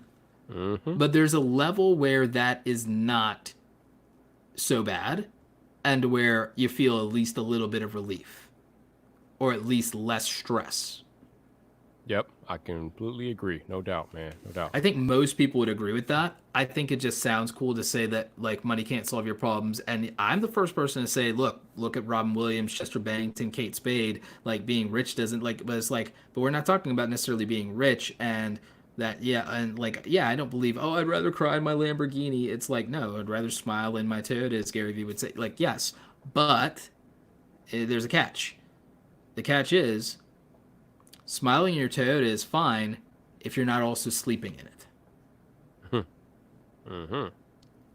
So, like, Yep. there's a point, a practical point, where money does, in fact, buy happiness or deter the far majority of your misery. And I don't think enough people acknowledge that. And I think not acknowledging that is somewhat intellectually dishonest. Definitely, man. Yeah, I don't know. When at some point, people just have to be more accountable for what they do and just figure it out, man. There's no freebie. 1,000%. Yeah, there's Like no freebie. 1,000%. There's no hand-me-downs. I mean, And I think the biggest problem with society today is that everybody wants to participate in the trophy instead of getting better, putting in the work. And until they figure out that they need to put in the work, none of these problems are going to go away. They're only going to exacerbate. And yeah, I agree, but I also think we should put people in a better position to contribute. Okay, I can work with that. I can definitely agree with that. I think that it's easier to contribute when getting sick doesn't take you out of the game. Like, you can't control that. If you get sick, you could be bankrupt. You did nothing wrong, and it's over. And now you can't contribute to society. That is true. Because you got sick. True enough, no doubt. I think you got to fix that. I think that your ability to contribute shouldn't start at zero. I think we need some baseline safety net to give people sustenance, and that's why I like something like UBI, because I don't think about, because everyone also says, well, won't that make people lazy? People will be lazy with or without $1,000 a month. I'd rather lazy people actually have $1,000 a month, because now, in addition to being like, they might be lazy, but they still can put money into their local small business. I don't care if they buy booze or cigarettes, because guess what? Liquor stores and tobacco shops still pay taxes. And they still have families to feed. True story, man. So I'd rather someone put money in their pocket. I don't care if that's how someone does it. So like, and I don't think that trying to punish lazy people is a good enough reason not to give good, earnest, hard-working people some relief and take the boot off of their neck. Yeah. I don't think that good, hard-working people should lose out on opportunities just so that we can say that we're punishing lazy people or making lazy people get off their ass. I think that's stupid.